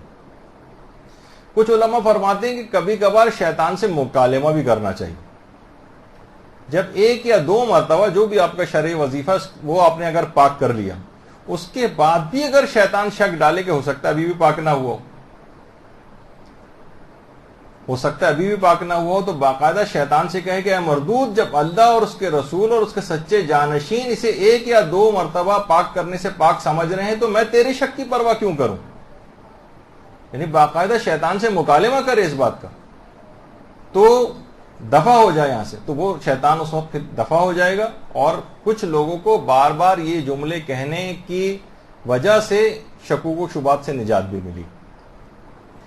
سچے دل سے اس موقع پر جب بھی اس قسم کے شکوک آئیں, سچے دل سے ایک مرتبہ اعوذ باللہ من الشیطان الرجیم کہہ دے, سچے دل سے کہ پروردگار اس کو برطرف کریں میرے پاس سے, تو انشاءاللہ آپ دیکھیں گے کہ وہ شکوک و شبہات برطرف ہو جائیں گے.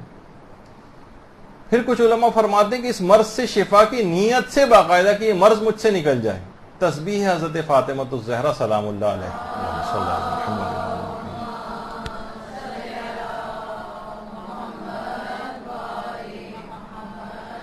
بہت مجرب ہے. وسواسیوں نے باقاعدہ اس تسبیح کے ذریعے اس مرض سے نجات پائی. ویسے تو جس مرض کے لیے بھی اگر پڑھی جائے تو ایسی تسبیح ہے واقعتاً کہ انسان جو ہے اس کو اپنی اہمیت اس نے اس لحاظ سے کھو دی کہ ہم نے بالکل اس کو سرسری سا اس تسبیح کو لیا, اس کی فضیلت سے بھی آگاہ نہیں. تو بہرحال اس مرض سے نجات مل گئی. تو باقاعدہ اس نیت سے اس تسبیح کو پڑھا جائے یا اپنی اور نیتوں کے ساتھ اس کو بھی شامل کیا جائے کہ اس مرض سے نجات حاصل کر لیں. پھر ایک چیز اور علماء فرماتے ہیں کہ یہ جو مرض ہے نا شک اور وسواس کا, یہ لگنے والا مرض ہے. اس کا حل یہ ہے کہ ہم دیکھیں کچھ بہت سارے ہمارے شکی دوست ہیں, شکی سہیلیاں ہیں آپ کی, کوئی ایسے شکی افراد سے دور رہیں. شکی افراد, یہ مرض شک اور وہم یہ دوسروں سے لگنے والا, یہ خود بھی پاگل کر دیتا ہے انسان کو. جیسے کہ نا کوئی ملتا ہے کہ وہ بادشاہ جو ہے پاگل ہو گیا تھا, تو طبیبوں نے کہا کہ اس سے 1 سال تک شطرنج کھیلی جائے. 1 سال تک ایک صاحب شطرنج اس سے کھیلتے رہے. 1 سال بعد بادشاہ تو ٹھیک ہو گیا لیکن وہ شخص پاگل ہو گیا کہ جو شطرنج کھیل رہا تھا. تو ان لوگوں کے ساتھ رہتے رہتے شکی افراد کے ساتھ یہ مرض آپ کے اندر بھی سرایت کر جاتا ہے. جب دیکھ رہے ہیں ہر وقت ہاتھ پاک کر رہے ہیں, ہر وقت پاؤں پاک کر رہے, تو آپ سوچتے ہیں کہ واقعی کہیں میں بھی تو وہیں باتھ روم سے آیا ہوں کہ میرا بھی کچھ نجس ہو گیا ہوگا, چلو میں بھی پاک کر لوں. تو یہ مرض اس طرف جاتا ہے.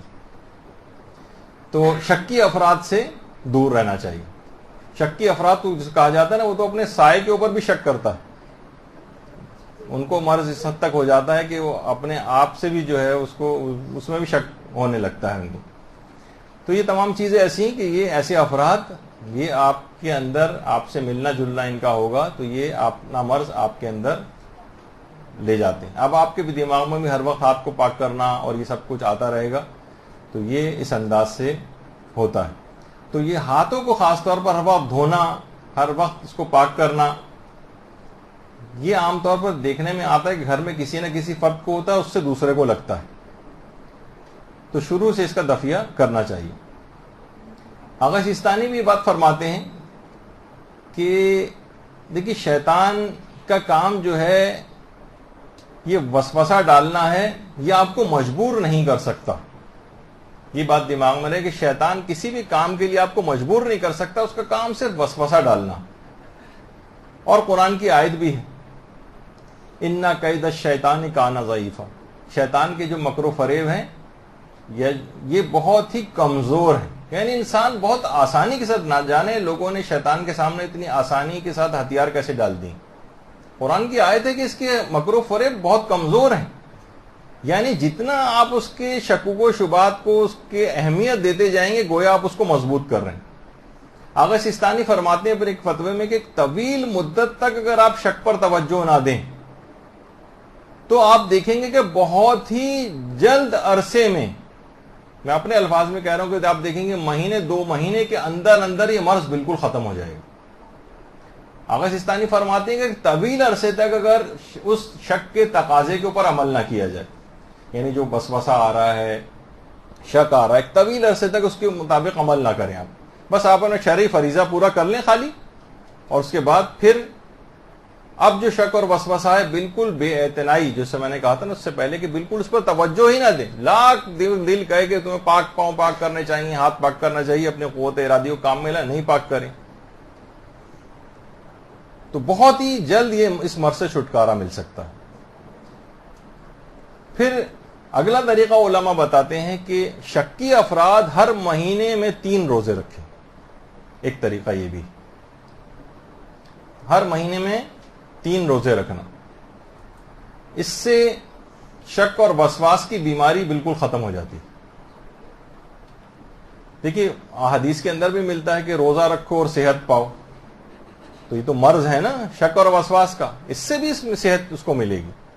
خالی جسمانی بیماریاں اس سے دور نہیں ہوتی، بلکہ یہ جو اس طرح کی نفسیاتی بیماریاں، روحی بیماریاں جو اس طرح کی ہوتی ہیں، اس سے بھی انسانوں کو شفا ملتی ہے اگر انسان 3 دن روزہ رکھے.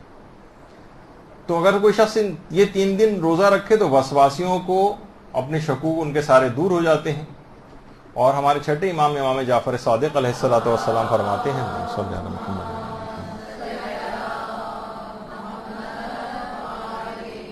کہ پیغمبر اکرم صلی اللہ علیہ وآلہ وسلم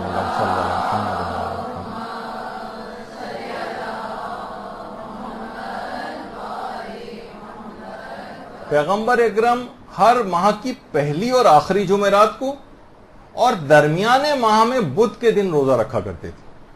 ہر مہینے کی پہلی اور آخری جمعرات اور درمیانے ماہ میں بدھ کے دن. تو بڑا مجرب ہے یہ، اور خاص طور پر اگر کوئی شخص وسواسی ہے تو وہ ہر مہینے کے اندر 3 دن روزہ رکھے.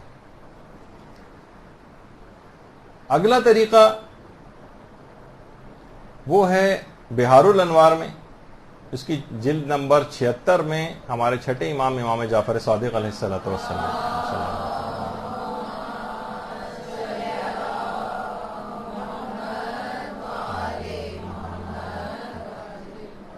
کہ پیغمبر اسلام اپنے سر کو بیری کے پتوں سے دھویا کرتے تھے.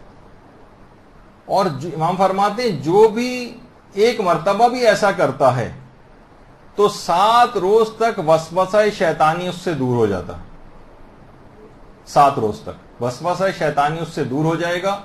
اور امام فرماتے ہیں جس سے بھی وسوسہ شیطانی 7 روز تک دور ہو جائے پھر وہ کوئی گناہ نہیں کرتا، وسوسہ شیطانی اس سے دور ہو گیا. اور امام فرماتے ہیں جو شخص بھی گناہ نہ کرے وہ داخل جنت ہوتا ہے.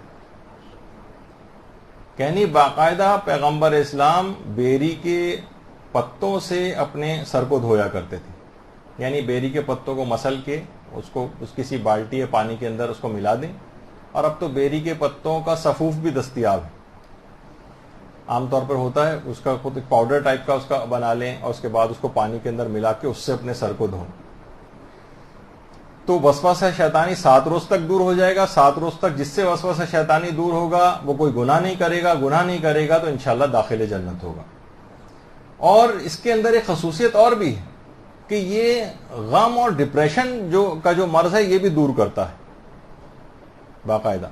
کہ پیغمبر اسلام جب بھی غمگین ہوتے تھے اور پریشان ہوتے تھے تو جبریل امین آتے تھے اور حکم خدا آ کر بتاتے تھے کہ پیغمبر آپ بیری کے پتوں سے اپنے سر کو دھوئیں. اس سے پیغمبر کا حزن و ملال، غم، ڈپریشن جو لوگوں کو اس لحاظ سے ہوتا ہے جو اپنے الفاظ میں کہہ رہا ہوں وہ زائل ہو جاتا تھا. تو اس کی بڑی تاکید آئی. بیری کے پتوں میں واقعی ایسی کیا چیز ہے اس کے متعلق تحقیق ہونی چاہیے. یہاں تک کہ آپ دیکھتے ہیں کہ بیری کے پتوں سے مردوں کو نہلایا بھی جاتا ہے. ٹھیک ہے.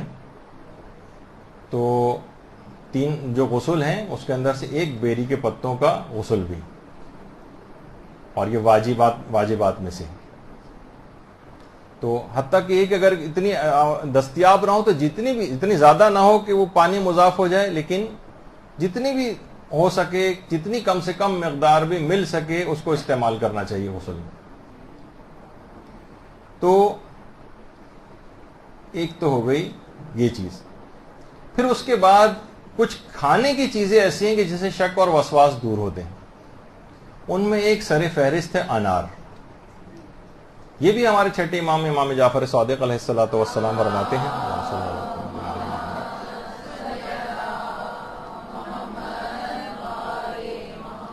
کہ جو شخص ایک انار کھائے گا 40 روز تک وسوسہ شیطان اس سے دور ہو جائے گا. 2 کھائے گا تو 80 روز تک وسوسہ شیطان دور ہو جائے گا. دل اس کا نورانی ہو جائے گا. اچھا، انار کی بھی بہت ساری اقسام ہیں. اس کے اندر سب سے زیادہ فائدہ مند اس مرض کے حوالے سے جو ہے وہ علماء فرماتے ہیں کہ یہ وہ والا انار ہے کہ جس کا چھلکا زرد رنگ کا ہوتا ہے. لال والا بھی چلے گا، لیکن سب سے زیادہ فائدہ مند شک اور وسواس کی بیماری کے اعتبار سے وہ والا انار ہے کہ جس کا چھلکا زرد رنگ کا ہو.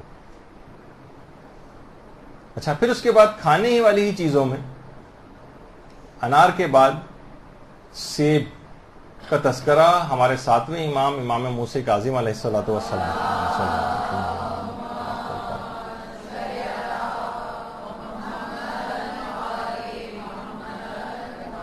فرماتے ہیں کہ 3 چیزیں ایسی ہیں جو کہ یعنی جن کی فائدے جو کہ بہت زیادہ فائدہ مند ہیں. سیب 3 چیزوں کے لیے بہت فائدہ مند ہے. زہر، جادو اور شک و وسواس کو برطرف کرنے کے لیے بہت فائدہ مند. 7ویں امام باقاعدہ ان 3 چیزوں کے لیے بہت سی چیزیں زہر آلود ہمارے اندر چلی جاتی ہیں. زہر سے بچنے کے لیے اور جادو سے بچنے کے لیے اگر کوئی شخص سیب روزانہ کھاتا رہتا ہے تو ڈاکٹر کے ساتھ ساتھ جادو سے بھی بچا رہتا ہے. ہو جائے نا NNA. تو بہرحال زہر، جادو اور شک اور وسواس کی بیماری اس سے برطرف ہو جاتی ہے جو سیب کھاتا ہے. اور چھٹے امام تو یہاں تک جملہ ارشاد فرماتے تھے کہ اگر بیماروں کو پتہ چل جائے کہ سیب کے کیا خواص ہیں تو وہ اپنا علاج سیب ہی کے ذریعے کریں. سیب جو ہماری میڈیکل سائنس بعض اوقات اس کو یعنی اپنے طور پہ تو فائدہ مند سمجھتی ہے، لیکن بہت سارے اور پھلوں سے اگر اس کا مقابلہ کرتے ہیں تو کچھ اور پھلوں کا نام لیتے ہیں. مثلا امرود زیادہ فائدہ مند اس کے مقابلے میں سمجھا جاتا ہے. لیکن امام فرماتے ہیں کہ اگر بیماروں کو پتہ چل جائے تو اپنے بیماریوں کا علاج فقط سیب سے کریں. اچھا، اس کے بعد ایک چیز اور ہے جو خواتین کے اعتبار سے کافی اہم ہے اور اس سے بھی اس مرض میں بڑا فائدہ ملتا ہے، اور وہ ہے مہندی کا استعمال کرنا. خواتین کے لیے البتہ جب وہ مہندی لگائیں گی تو اس کا جو رنگ آئے گا اس میں حجاب کے اعتبار سے نامحرم سے اس کو چھپانا ہوگا. اچھا، ہاتھ میں لگائیں گی تو یہ بڑا مسئلہ ہوتا ہے کہ کس طرح سے ہر وقت دستانے پہن کے یا چادر کے اندر ہاتھ رکھنا مشکل ہوتا ہے. تو پھر وہ یہ کریں کہ پاؤں میں اپنے لگائیں، پاؤں کے تلوے وغیرہ میں. اور ظاہر ہے کہ پاؤں کے تلوے موزے وغیرہ پہنتی ہیں نامحرم کے سامنے جاتے ہو تو واجب ہے پہننا، اپنے پاؤں کو چھپانا واجب ہے. تو اس لحاظ سے ان کو مہندی کا فائدہ بھی مل جائے گا اور حجاب والا مسئلہ بھی ان کا حل ہو جائے گا. تو روایت میں یہاں تک یہ بات آئی ہے کہ پروردگار عالم نے جتنے بھی درخت اور پودے پیدا کیے ان میں سب سے زیادہ ہینا کے پودے سے پروردگار محبت کرتا ہے. یعنی ہینا یعنی یہی مہندی کا جو درخت یا پودا ہوتا ہے. البتہ روایت میں 2 خواتین کے لیے، اب میں فتاوی کے اس کے بحث کے اندر نہیں جا رہا، جو روایت کے اندر بہرحال بات آئی ہے کہ 2 طرح کی خواتین کے لیے کچھ دنوں کے لیے مہندی کا استعمال مکروہ ہو جاتا ہے، جن میں ایک تو جنب خواتین یا مرد حضرات بھی اس میں ہو سکتے ہیں، اور ایک حالت حیض میں جو عورت ہو، اور ایک اور عورت ہے کہ جس کے ہاں بچے کی ابھی ولادت ہوئی، وہ عورت 10 روز تک ہینا استعمال نہ کرے. ایک روایت میں یہ بھی بات آئی، اس سے خطرہ یہ ہے کہ وسوسہ شیطانی پیدا ہوگا، اس عورت کے اندر وسوسہ شیطانی پیدا ہوگا. لیکن ان دنوں کو اگر نکال دیا جائے اور ان حالتوں کو اگر نکال دیا جائے، 10 روز گزر جائیں، ان دنوں کے علاوہ جو مہندی لگانا ہے یہ وسوسہ شیطانی کو دور کرتا ہے. البتہ جو یہ پودا دکھانے کا مقصد بھی اس میں یہ کہ اصلی مہندی، اب جو وہ سنتھیٹک آ گئی ہیں اور کیمیکلز وغیرہ والی آ گئی ہیں، پتہ نہیں ان میں کتنی اصل مہندی ہوتی ہے، وہ فائدہ مند ہے یا نہیں، وہ جو رنگ اس کے اندر ملا دیے گئے ہیں. یہ وہ جو پرانی جو پیسی ویسی جاتی تھی، یا وہ جمیلہ مہندی کے نام سے جو اس کے اشتہارات آتے تھے، شاید اس طرح کی ہو. بہرحال وہ ان کے لیے فائدہ مند نہ ہو جائے بات کہ میں نے ایڈورٹیزمنٹ کر دی ہے. تو بہرحال اس لحاظ سے کہ یہ ایک بڑی اہم اس کے اندر بات ہے. اچھا، اس کے بعد علماء فرماتے ہیں کہ ایک اور ہے، وہ ہے آج کل بارش بھی ہو رہی ہے، ابھی تھوڑی دیر پہلے بھی ہو رہی تھی، بارش کا پانی. یہ وسواس اور شک کو دور کرنے کے لیے یا تو انسان اس کے اندر اس میں نہائے یا اس کا کچھ پانی پی بھی سکتا ہے. کچھ علماء نے کچھ خاص سورے بھی اس کے اندر ذکر کیے، اس میں الحمد ہے کا سورہ ہے اور چاروں قل وغیرہ اس کے اندر ہیں، اور باقاعدہ ایک روایت حضرت امیر المومنین علیہ الصلوۃ والسلام سے بھی ہے، صلی اللہ علیہ وسلم،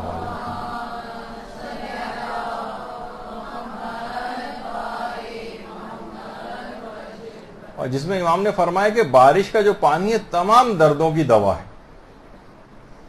اور ایک قرآن کی آیت بھی مولا نے پڑھی تھی، اس کے اندر بھی یہ بات ہے کہ جب اللہ نے آسمان سے پانی کو نازل کیا تاکہ وہ تمہیں پاک و پاکیزہ بنائے اور تم سے شیطان کی کثافت کو دور کرے.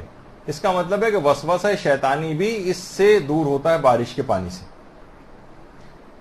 اچھا، اس کے بعد ہے نماز شب کے متعلق علماء فرماتے ہیں کہ یہ بھی وسواس کو دور کرنے کے لیے بڑی مجرب ہے. جتنی نماز شب انسان پابندی سے پڑھے گا اتنی قرب خدا اس کو حاصل ہوگا، جتنی قربت خدا اس کی بڑھے گی اتنا ہی اس کا یقین بڑھے گا، اور جتنا یقین بڑھے گا یقین اس کے ساتھ ساتھ اتنا ہی اس کا شک کم ہوتا چلا جائے گا.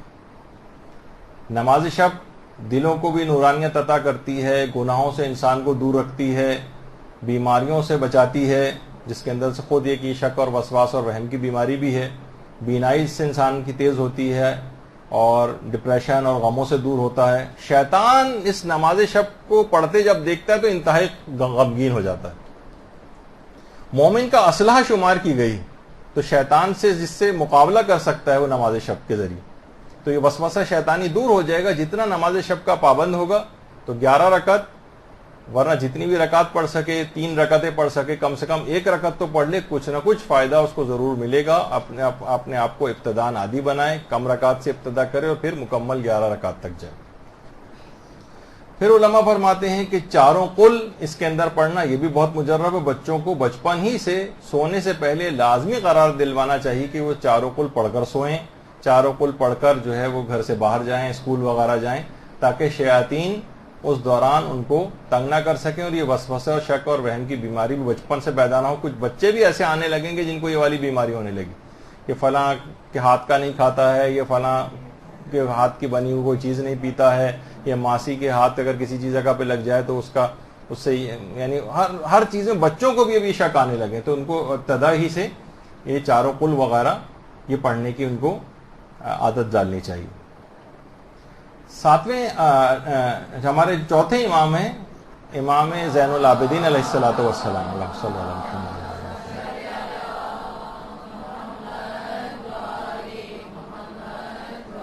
مناجات 15 جو ہیں امام کی اس میں جو 7ویں مناجات ہے جس کا نام ہے مناجات مطیعین، بہار الانوار کی 94 جلد میں بھی ہے، اور مناجات 15 تو مفاتی کے اندر موجود ہیں، جس میں امام فرماتے ہیں دعا ہے باقاعدہ کہ اگر یہ مناجات مطیعین پڑھے تو اس سے بھی شک اور وسواس اور وہم کی بیماری دور ہوتی، جس میں الفاظ بھی یہی ہیں کہ پروردگار میرے باطن میں حق کو ثابت فرما، کیونکہ شکوک اور ظن یہ فتنوں کو ایجاد کرنے والی، یعنی باقاعدہ امام نے یعنی ہماری تعلیم کے لیے شکوک کو برطرف کرنے کی باقاعدہ دعا جو ہے وہ مانگی کہ شکوک کو برطرف فرما، یہ جو ظن ہماری یہ فتنوں کو ایجاد کرنے والی چیز ہے۔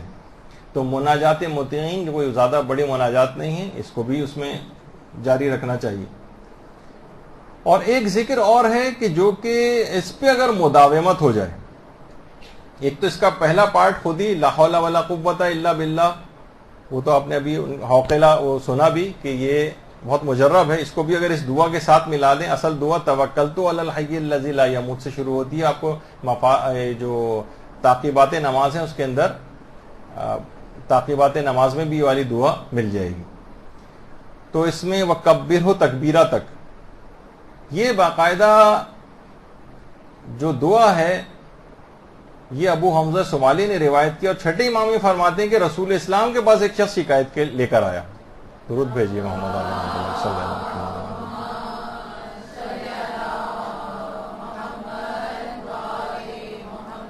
اور پیغمبر اسلام سے آ کر اس نے 2 شکایات کی تھی کہ یا رسول اللہ، ایک تو میں شدت وسوسہ، یعنی میں بہت شکی ہوں، بہت وسواسی ہوں، میری مدد کریں کہ میں کیا کروں، اور دوسرا کہ میں قرض دار ہوں، عیالدار بھی ہوں، محتاج ہو گیا ہوں، اس رزق کی تنگی سے کیسے میں اپنا دامن بچاؤں۔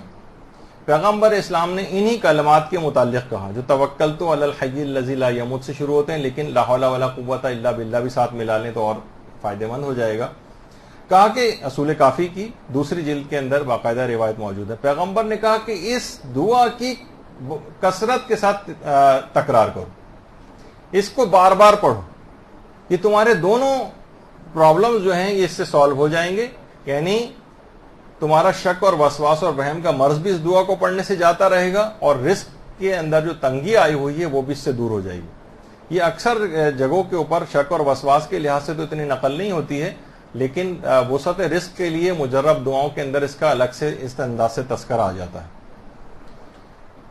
اچھا، اب جو سب سے اہم علاج ہے، دیکھیے شک کی جو فصل ہے اس کی آبیاری جو ہے یہ ہمیشہ جہالت کی زمین میں ہوتی ہے، جتنا جہل زیادہ ہوگا اتنا ہی شک زیادہ ہوگا، جتنا علم بڑھتا چلا جائے گا، علم دین آپ حاصل کریں گے اتنے آپ کے شک کم ہوتے چلے جائیں گے۔ اگر کوئی شک آیا بھی تو آپ کے پاس علمی ذرائع ہوں گے کہ آپ اس شک کو برطرف کر سکتی ہیں، اس کا حل آپ کو پتا ہوگا، فوراً ہی آپ علاج کر لیں گی۔ یہ شک اور وہم اسی جہالت ہی کے انڈے بچے ہیں، یہ اسی سے کی پیداوار ہیں، اسی سے ہی نکلتے ہیں۔ تو کتنے دیکھیے مسائل ایسے ہیں، لوگ کہتے ہیں کہ جناب ہمارا بس ہر وقت کتنے شکی آتے ہیں، ہر وقت وضو ٹوٹتا رہتا ہے، ہم کیسے نماز پڑھیں؟ بھائی یہ کیسے ممکن ہے کہ کسی شخص کو کوئی گیس کا اتنا مریض ہو کہ ہم اس سے کہیں کہ بھائی اپنی واجب نماز جو کہ 4 رکعتی نماز 2 منٹ پہ پڑھی جا سکتی ہے، 2 منٹ میں بھی تمہارا وضو نہیں رہتا، یہ تو ممکن ہی نہیں۔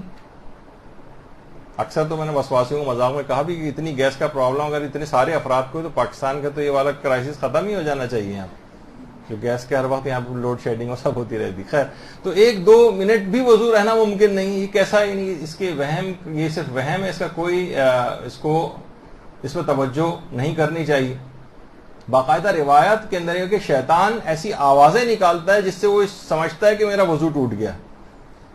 تو باقاعدہ کسی شخص نے آ کر امام سے کہا بھی تھا کہ مولا وہ فلاں شخص جو ہے اچھا بھلا عاقل ہے، لیکن بار بار نماز پڑھتا ہے، بار بار وضو کرنے جاتا ہے۔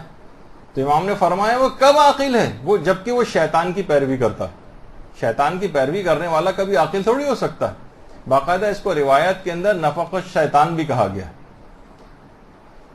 یعنی شیطان اس قسم کی آوازیں نکالتا ہے جس سے اس کو ریا خارج ہونے کا شک ہوتا ہے۔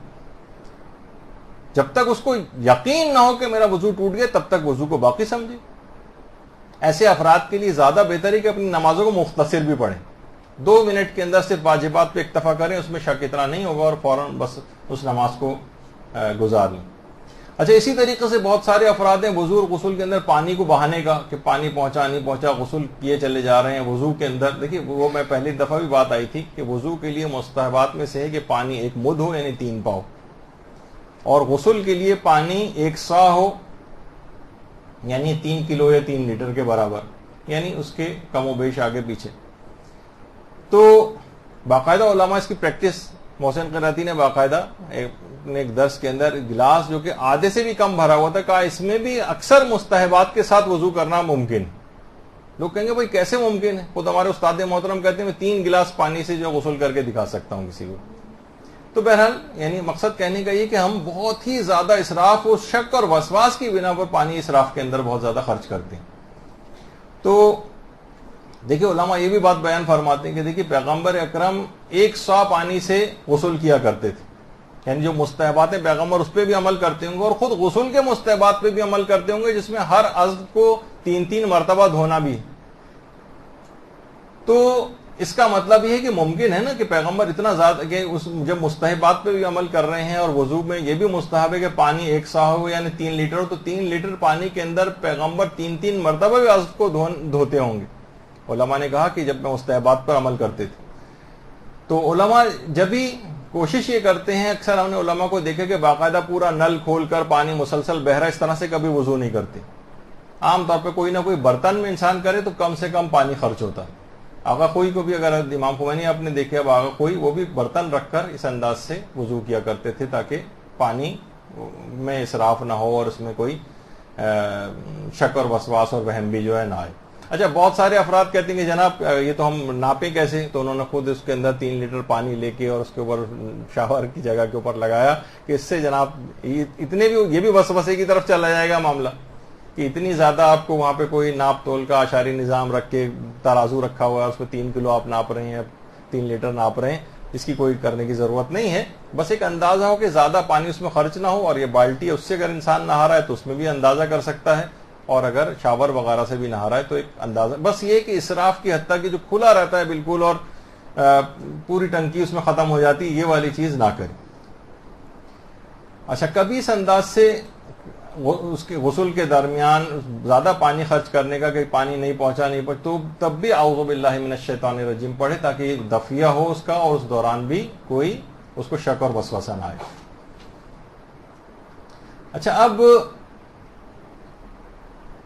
ایک طریقہ اور بھی, بلکہ یہ تو میں اکثر ایسے افراد کو مذاق میں کہتا ہوں, لیکن ہے وہ طریقہ بڑا مجرب. وہ یہ کہ جو بھی کوئی اس طرح کا وسواسی اور شکی ہو, اب تک تجربہ یہی ہے کہ اسے 1 مرتبہ حج پہ بھیج دیا جائے. حج پہ جب یہ وہاں سے آئے گا اس کے اکثر شکوک بالکل برطرف ہو چکے ہوں.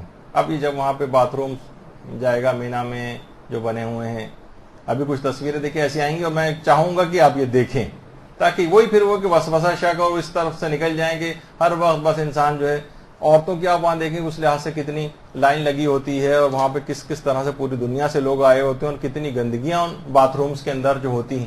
اسی WC کے اندر سے وہ مسلم شاور جو پڑا ہوتا ہے گندگی اسی کو نکالنا ہوتا ہے, اسی سے اپنے جسم کو جو ہے پاک کرنا ہوتا ہے. اور اگر وہاں جائیں تو اس انداز کی بہت اچھا یہ اس سے بھی حج میں بہت یہ بیماری کا تو فائدہ ہو رہا ہے, لیکن بہرحال یہ وہاں کی حکومت کی بد انتظامی ہے کہ یہ مشکلات ہوتی ہیں. لیکن وہی ہے کہ اللہ تو وہ ہے نا کہ جو کہ مردہ میں سے بھی زندہ کو پیدا کر دیتا ہے, تو یہی آپ کی اس کے علاج کے طور پر بھی چیز ہو جاتی.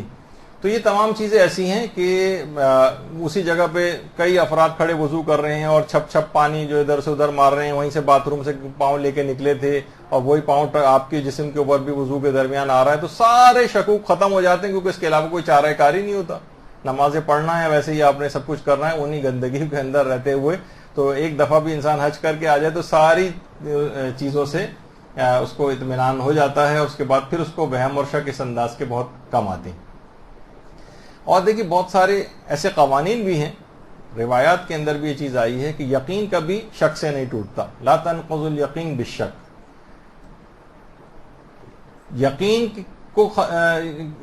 یقین کبھی شک سے نہیں ٹوٹتا, اس کے لیے ایک اور یقین ہونا چاہیے. یعنی اگر آپ کو پچھلی کوئی حالت اپنی پتہ ہے تو آپ سمجھیں کہ وہی پاکیزگی کی حالت اب بھی میری برقرار ہے. مثلا آپ باتھ روم میں گئیں, اس سے پہلے آپ گئی تھیں یا میں الگ سے بھی مثال اس قاعدے قانون کو چھوڑتے ہوئے بھی، اب پانی پڑا ہوا ہے اس کے اوپر کموڈ کے اوپر، اکثر لوگ بڑے پریشان ہو جاتے ہیں کہ بھئی اب اس پہ کیسے، یا تو الگ سے پورا اس کو بیٹھ کے پاک کرتے ہیں، اور پاک جب کر رہے ہوتے ہیں تو پھر کچھ چھینٹے پاؤں کے اوپر آ جاتے ہیں، وہ سوچتے ہیں یہ بھی نجس ہو گیا، اب اس کو بھی پاک کرنے بیٹھ رہے ہیں، تو ایک عجیب سما وہاں پر ہو جاتا ہے۔ اب آپ خود اپنے آپ سے سوال کریں کہ یہ جو پانی کے قطرات نظر آ رہے ہیں کیا یہ کوئی نجاست ہے؟ یقین سے آپ کہہ سکتی ہیں، قسم کھا سکتی ہیں آپ کی نجس چیز ہے؟ ٹھیک ہے، کوئی شخص ابھی اس کو استعمال کر کے گیا ہے باتھ روم سے، آپ کے سامنے باہر نکلا ہے، آپ کو کیا پتا کہ یہ عام پانی ہے، یہ کوئی نجاست ہے؟ آپ اسی کے اوپر بیٹھ جائیے۔ اب آپ کہیں گے نہیں ہمارا دل نہیں مانتا، پھر دیکھیے پھر اس طرف، پھر اس کا مطلب شک اور وسواس کی بیماری کی طرف آپ جائیں گے۔ ہاں، جس کو بالکل اطمینان ہے کہ نہیں ٹھیک ہے، یعنی مجھے بیماری بھی نہیں ہے، نہ میں شک اور وسواسی ہوں، لیکن چلیں اپنے اطمینان کے لیے میں اس کو پانی اس کے اوپر بہا دیتی ہوں۔ بہت سے افراد تو اس لحاظ سے باقاعدہ وہاں بیٹھ کے اس کی صفائیاں شروع کر دیتے ہیں، اور اس کے جب تک یہ نہ ہو، یا مثلا باقاعدہ وہاں پر پوری ٹیشو پیپر رکھ کے اس کو سجا کر اس کے اوپر بیٹھتے ہیں، سیٹ بنا کے اس کی۔ تو بہرحال اس کی کوئی شرعاً کوئی ضرورت نہیں۔ آپ کہیں گے اپنے دل کے اطمینان کے لیے، تو دل کے اطمینان کو اگر کرنے جائیں گے تو پھر وہ وسوسے اور شک کی طرف چلا جائے گا، اور جب کبھی یہ ٹیشو پیپر اویلیبل نہیں ہے وہاں پر تو پھر آپ پھر پریشان ہوں گے۔ تو اس میں آپ اپنی شرعی ذمہ داری کو اس لحاظ سے صرف دیکھیں۔ اچھا، اب ایک اور مسئلہ میں چل مثالیں دیتا ہوں عمومی زندگی کی، ان پہ توجہ نہ دیں۔ مثلا آپ کسی جگہ سے گزر رہی ہیں، اوپر سے پانی گر رہا ہے نیچے، اب ہو سکتا ہے کہ یہ کون سا پانی ہے، ہو سکتا ہے باتھ روم لیک کر رہا ہو کسی کا، ہو سکتا ہے کوئی اور اس طرح کا کوئی نجس پانی آ رہا ہو، آپ سمجھیں پاک ہے، پاک سمجھیں اس کو۔ کسی جگہ آپ روڈ کے کنارے سے گزر رہی ہیں اور پانی پڑا ہوا ہے اور کیچڑ زدہ پانی ہے اور کالے نما پانی ہے، اب شک ہے کہ پتہ نہیں گٹر کا پانی بھی مکس ہوا ہے، پتہ نہیں ہو سکتا ہے بارش کا ہی ہو، پتہ نہیں ہو سکتا ہے گھروں سے نکلنے والا عام پانی ہو، چھینٹے پڑ گئے، پاک سمجھیں۔ بالکل کوئی پاک کرنے کی آپ کو ضرورت نہیں۔ اسی طریقے سے مثلا ایئر لائن میں سفر کر رہے ہیں، اور مثلا کوئی ہندو ایئر لائن ہے، چلیں جس کے متعلق یہ ہے کہ چلیں کوئی وہاں پر گوشت کا آئٹم نہیں ہے، وہ نہیں کھا سکتے اس کے اندر، لیکن اور جو بنا کر لائے ہیں، اب ایئر لائن جو وہ بھی مثلا ہندو ہے، عیسائی اور یہودی تو چلیں اب پاک ہو گئے ہیں موجودہ مجتہدین کے فتوے میں، تو ان کا ہاتھ بھی اگر لگے تو اس میں مسئلہ نہیں ہوتا، لیکن جیسے ہندو، سکھ ہیں، بدھسٹ ہیں، بہت سی ایئر لائن ایسی ہیں، مثلا سری لنکن ایئر لائن ہے، سارے عملہ بھی وہاں بدھسٹ ہے، مثلا وہ لا کر آپ کے سامنے رکھ رہا ہے، یقیناً بنایا بھی ان لوگوں نے خود ہی ہوگا، کہیں ہو سکتا ہے ان کا ہاتھ لگاؤ، کسی پر توجہ نہ دیں، اور ذبیحے کے علاوہ یعنی گوشت کے آئٹم کے علاوہ ان کافروں کے ہاتھ سے کوئی بھی چیز اس طرح سے لا کر رکھیں جس میں آپ نے اپنے آنکھوں سے ان کا ہاتھ لگتے نہ دیکھا ہو، تو حالت شک میں اس کو کھا سکتے ہیں، اس میں کوئی پرابلم نہیں ہے، کوئی اس کے اندر مسئلہ ایسا نہیں۔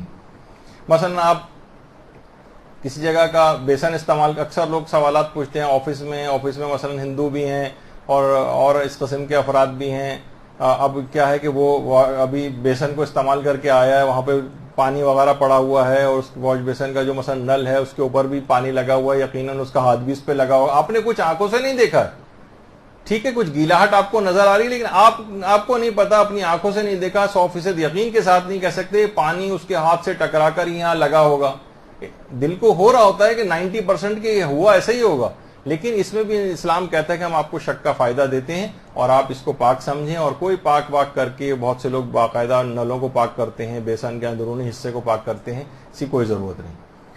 تو یہ سب چیزیں شریعت نے اس سلسلے میں بتائی ہوئی۔ مثلا کسی کے گھر گئے، اب دیکھا کہ بستر کے اوپر اس طریقے سے کوئی گیلاہٹ کوئی چیز ہے، بچے وغیرہ بھی گھومتے نظر آ رہا، ہو سکتا ہے کسی بچے کا پیشاب ہو مثلا، اب کیا ہے کہ اور لیکن یہ بھی ممکن ہے کسی نے پانی گرا دیا ہو، اب یا تو کیمیکل ایگزامینیشن کریں اور اس کو سونگ کر دیکھیں یا وغیرہ وغیرہ، وہ تو کوئی ضرورت نہیں ہے آپ کو کہ اپنے آپ کو مصیبت میں ڈالنے کی۔ اسلام کہتا ہے کہ اس صورت میں آپ شک کے اوپر توجہ نہ دیں اور اس کے اوپر بیٹھ جائیں، بیٹھ سکتے ہیں، ضروری نہیں کہ بیٹھیں، لیکن اس کے اوپر بیٹھ سکتے ہیں، اور اگر آپ کو کچھ نہیں پتا ہے جب تک یقین نہ اس کو پاک سمجھ سکتے ہیں، بعد میں پتہ چل گیا، یقین ہو گیا اور آپ کے وہ منتقل بھی ہو گئی تھی آپ کے کپڑوں تک اگر وہ نجاست، ورنہ اکثر عام طور پہ ہوتا ہے کہ مثلا بچے نے پیشاب کیا، تھوڑے دیر بعد اس کی ہلکی سی نمی باقی رہ جاتی ہے، لیکن وہ آپ کے بیٹھنے سے وہ نجاست آپ کے کپڑوں تک نہیں آتی، تو اس نمی سے بھی آپ نجس نہیں ہوتے، وہ پاک سمجھیں گے اس کو اور کوئی اس میں حرج نہیں۔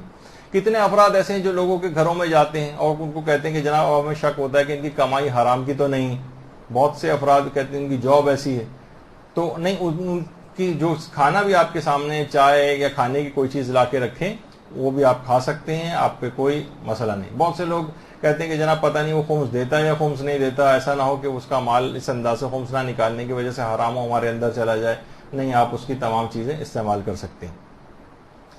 تو اسی طریقے سے اب یہ ہوتا ہے کہ بعض اوقات کہ جناب اوپر ہم نے صبح ٹنکی کو فل کیا تھا, اوور فلو بھی ہونے لگی تھی, پانی کور ہو گیا تھا اس کا. آپ کو پتا ہے کور پانی سے اگر کسی نجس چیز کو متصل کر دیں, جیسے کارپیٹ کو بھی اگر آپ نجس کارپیٹ ہے اس کو کور پانی سے متصل کر دیا اگر آپ نے, تو پانی جیسے اس پہ سرایت کر جائے گا, اس کو نچوڑنے کی ضرورت بھی نہیں ہوگی کارپیٹ کو, کور پانی سے جو پاک کرنے کا جو طریقہ ہے. اب آپ کو شک ہو رہا ہے کہ صبح تو ہم نے اوور فلو ہوئی تھی ٹنکی, یعنی ٹنکی تو کور ہو گیا تھا پانی, لیکن اس کے بعد لوگ نہائے بھی ہیں, کچھ استعمال سے کم بھی ہو گیا ہوگا, ہو سکتا ہے اب کور نہ رہا ہو. شک کی حالت میں سمجھیں کہ ابھی بھی پانی کور ہی ہوگا اور کور کا ہی اس کے اوپر اطلاق کریں جب تک کہ یقین نہ ہو جائے کہ اب پانی کور نہیں رہا, یعنی اتنا کم پانی آ رہا ہے کہ آپ کو سمجھ میں آ گیا کہ نہیں اب پانی کور نہیں رہا, اطمینان ہو گیا. تب تک آپ اسی شک اگر آ بھی رہا ہے آپ کو تو اس کو اسی یقین کی طرف, پچھلے یقین کی طرف کھینچ کر لے جائیں. اسلام کہتا ہے کہ اس کو اب بھی کور مان لو, یعنی اس پہ شک پہ توجہ نہ دو, یعنی موجود ہے. اسی طریقے سے آیت اللہ بہجت دیکھیے ایک چیز اور کہتے تھے کہ ٹھیک ہے بہت سی چیزوں میں انسان خود سے احتیاط رکھ سکتا ہے, لیکن دوسروں کو ہمیشہ جب کوئی مسئلہ بتائے تو وہ آسانی اور سہولت والا بتانا چاہیے. اس میں آپ لوگ کیا کرتے ہیں, انتہائی سخت کر کے مسئلہ دوسروں کو بتاتے ہیں جس پہ وہ عمل نہیں کر پا رہے ہوتے. تو آغا سیستانی بھی فرماتے ہیں کہ دیکھیں, وہ کہتے ہیں کہ نجس کپڑے کو پاک کرنے کے لیے جو بھی آپ کا فریضہ ہے, ایک دفعہ کپڑے کو پاک کرنا ہے یا 2 مرتبہ مثلا کپڑے کو پاک کرنا ہے, تو کہتے ہیں کہ اب آپ اپنے شرعی فریضے کو پورا کر دیں 1 دفعہ یا 2 دفعہ پاک کر کے. اب خواہ آپ کا دل مطمئن نہ بھی ہو تب بھی آپ سمجھیں کہ کپڑا پاک ہو گیا, چاہے دل کہہ رہا ہے نہیں مطمئن نہیں ہے اسے اور ابھی دھونا چاہیے, ابھی اور پاک کرنا چاہیے, ابھی 1 دفعہ اور کر لیتا ہوں, نہیں, بس اس تقاضے کے اوپر عمل نہ کریں. وہ فرماتے ہیں کہ جتنا آپ اپنے آپ کو یقین دلائیں کہ اللہ نے جتنا مجھ پہ واجب کیا تھا میں نے اپنا واجب انجام دے دیا ہے, اور بار بار اس عمل کی اگر وہ تکرار نہ کرے اور بار بار اس کو پاک نہ کرے تو جلدی اس بیماری سے نجات مل جائے گی. یعنی خود کو شک کا فائدہ دیں. ہر جگہ مجرمین کو عدالتوں میں نہیں ہوتا کہ جو بینیفٹ آف دی ڈاؤٹ جو دیا جاتا ہے, اکثر تو کرکٹ کے اندر بھی ہونے لگا کہ جناب شک کا فائدہ ہے, ٹھیک ہے اس کو فائدہ دے دیا جائے گا اور یہ اس کو جو ہے ناٹ آؤٹ قرار دیا جائے گا. تو اسی طریقے سے عدالتوں میں بھی ہوتا ہے, تو یہ شک کا فائدہ آپ اپنے آپ کو جو ہے وہ دے دیں. کتنا ہوتا ہے کہ جناب بازاروں میں بہت سننے میں آ رہا ہے آج کل چوری کے موبائل مثلا فلاں جگہ کے اوپر بہت زیادہ بک رہے ہیں, مثلا کسی بھی جگہ جو عام طور پر موبائل شاپس وغیرہ ہوتی, یعنی اس کا یہ مقصد نہیں کہ یہ دکان دکھا رہے ہیں ملتے ہیں معاذ اللہ, مقصد کہنے کا یہ کہ عام طور پہ دکانوں میں ہوتا ہے اور شہرت ہے کہ فلاں مارکیٹ کے اندر آتے ہیں, لیکن آپ کو اب آپ خریدنے جا رہے ہیں عام طور پر ہو سکتا ہے کہ یہ جو ہم خرید رہے ہیں یہ نہ ہو, تو یہ شک کا فائدہ آپ دیجئے, سمجھیں کہ نہیں یہ چوری کا نہیں ہوگا, سوائے اس کے اطمینان ہو جائے کہ چوری کا, تو پھر اسے نہیں خرید سکتے. تو اسی طریقے سے بہت وقت ہو گیا.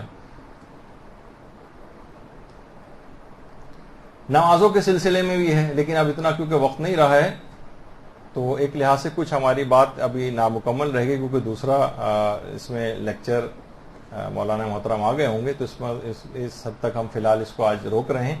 اگلے جو گفتگو ہوگی ہماری اس کے اندر کوشش کریں گے کہ اس کے ساتھ ہی اس موضوع کو بھی مکمل کریں, پھر اگلا کوئی دوسرا موضوع شروع کریں. لیکن آپ نے دیکھا کہ شکیات کے اندر کتنی ایسی چیزیں ہیں کہ جس میں اپنے آپ کو ہم نے جان بوجھ کر مصیبت کے اندر ڈالا ہوا ہے, اور اسلام نے اس میں مسئلہ کتنا زیادہ آسان رکھا ہے, صرف اور صرف ہماری اپنی جہالت کی وجہ سے. اور کچھ فقہی قوانین ایسے ہیں جو انشاءاللہ اگلی کی نشست میں کوشش کروں گا کہ آپ کی خدمت میں پیش کروں, کہ اگر وہ تھوڑا سا سمجھ لیں اس کو تو زندگی ہماری بہت آسان ہو سکتی ہے. کہ کس طریقے سے یہ جو مسئلہ ہوتا ہے کہ نمازوں کے سلسلے کے اندر بھی ہوتا ہے, مثلا ابھی میں شکیات رکعت کے مسئلے کو بیان نہیں کروں گا, اس کے اندر تو اتنے آسان اصول ہیں کہ آپ کو رکعت کے کوئی شک کے اندر کبھی کوئی پریشان ہونے کی ضرورت ہی نہیں. لیکن وہ جو بہترین نماز کیسے پڑھیں, میں جب شکیات رکعت کے مسئلے آئیں گے اس وقت بتاؤں گا, اس وجہ سے آج نہیں. البتہ ہوتا یہ ہے کہ مثلا آپ سجدے کی حالت میں اب شک ہو رہا ہے کہ پتہ نہیں میں نے رکوع کیا بھی تھا یا نہیں کیا تھا, سجدے کی حالت میں شک ہو رہا ہے. اسلام کہتا ہے شک پہ توجہ نہ دو, وہ گزر گیا موقع اور سمجھو کہ میں نے رکوع کر لیا تھا, یا رکوع پتہ نہیں میں نے صحیح کیا تھا نہیں کیا تھا, یا پتہ نہیں میں نے رکوع کے اندر وہ پڑھا ذکر رکوع پڑھا تھا یا نہیں پڑھا تھا. اسلام کہتا ہے سجدے میں آ گئے اب شک کے اوپر پچھلی حالت پہ توجہ نہ دو. اچھا اسی طریقے سے بعض اوقات یہ ہوتا ہے کہ آپ رکوع کی حالت میں اور آپ کو قیام کی پچھلی حالت میں شک ہو رہا ہوتا ہے, پتہ نہیں میں نے الحمد کے بعد دوسرا سورہ پڑھا تھا یا نہیں پڑھا تھا. آپ سمجھیں گے پڑھ لیا تھا, شک پہ توجہ نہ دیں. یعنی فقہی طور پر آپ کو اگر علم ہے کہ مجھے اس موقع پر کیا کرنا ہے تو آپ آرام سے اپنے علم کے ذریعے اس شکوک کو برطرف کر سکتی ہیں. پتہ نہیں میں نے سورہ صحیح پڑھا تھا یا نہیں پڑھا تھا, پتہ نہیں دوسرا سورہ پڑھا تھا یا نہیں پڑھا تھا, پتہ نہیں الحمد اور دوسرا سورہ پڑھا تھا یا نہیں پڑھا تھا. تو یہ تمام چیزیں ایسی ہیں کہ آپ کو اگر فقہی قوانین پتہ ہیں, باقاعدہ اس موضوع پر کتاب بھی لکھی گئی ہے, قیام کی حالت میں بھی ہوتا ہے شک. زندگی آسان در سایہ اصول فقہ, یعنی اگر اصول فقہ کے کچھ قوانین آپ کو پتہ چل جائیں تو آپ کی زندگی بہت آسان ہو جاتی, یعنی آپ کو اس میں پتہ چل جاتا ہے. اب میں اس کی تشریح تو نہیں کروں گا, لیکن بہت سارے اصول فقہ کے قوانین ہیں, اصالۃ الحلیہ اور اصالۃ الاباحہ, اصالۃ الطہارہ اور اصالۃ الصحہ اور قانون فراغ و تجاوز. ابھی جو آپ سن رہی تھی نا کہ آگے بڑھ گئے ہیں, پچھلے عمل کے متعلق شک ہو رہا ہے یا عمل کو ختم کرنے کے بعد شک ہو رہا ہے, تو یہ فراغ و تجاوز سے قوانین وہاں کام آتے ہیں. اصالۃ البراء یہ بہت زیادہ کام آنے والا مسئلہ ہے.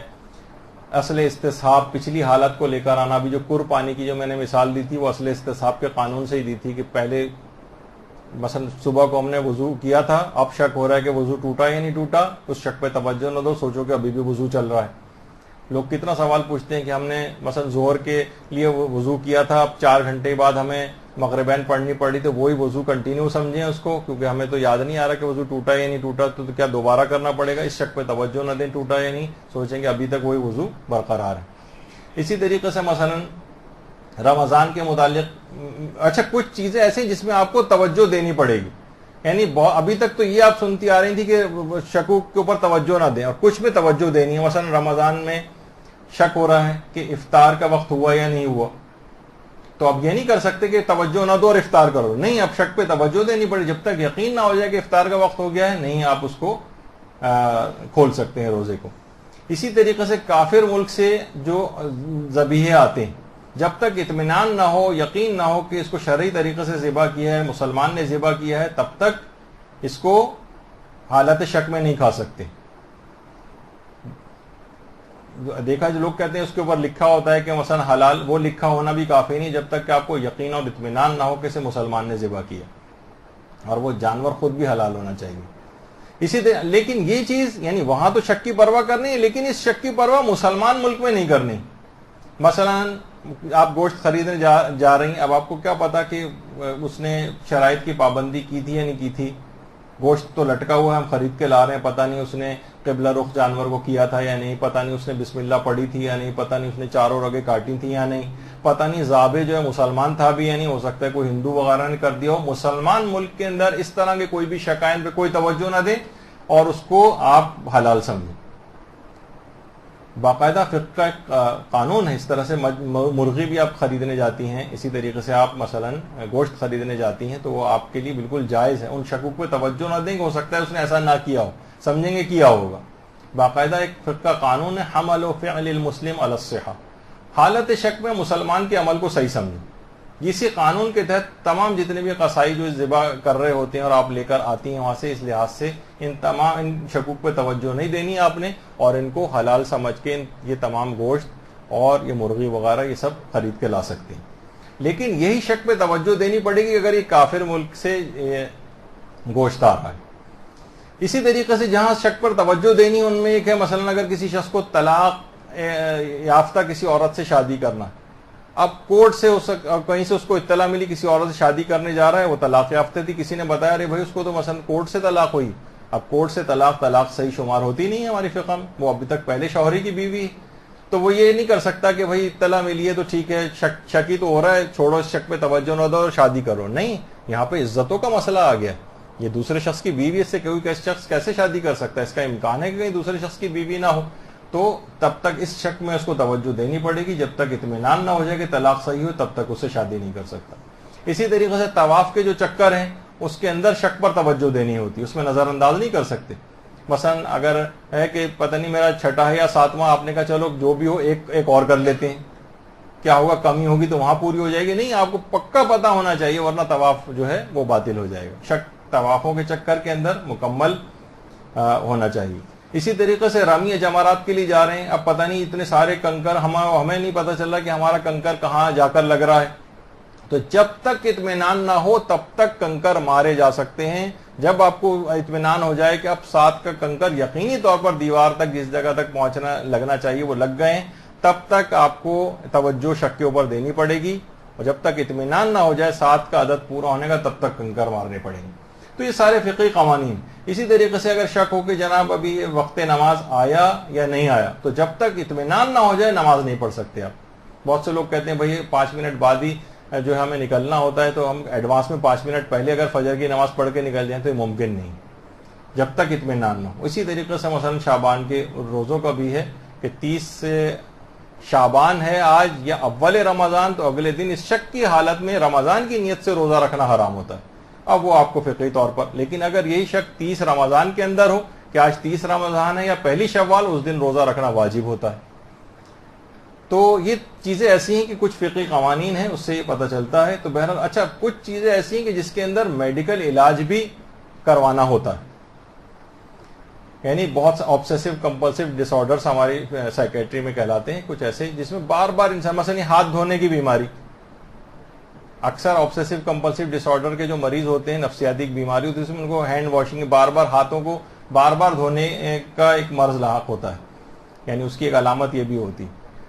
تو اگر کسی جگہ پر ایسے افراد علاج کروا سکیں ڈاکٹر سے اپنا, تو وہ بھی ضروری ہوتا ہے.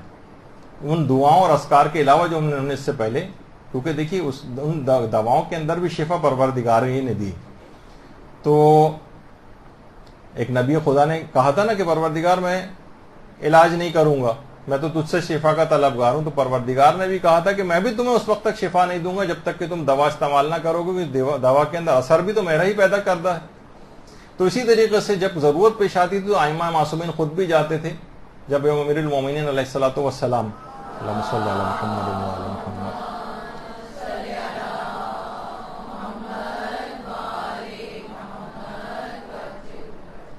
جب وہ بستر شہادت پہ تھے تو باقاعدہ امام حسن و حسین اس زمانے کے جو سب سے مشہور جراح تھا اس کو علاج کے لیے لے کر آئے تھے.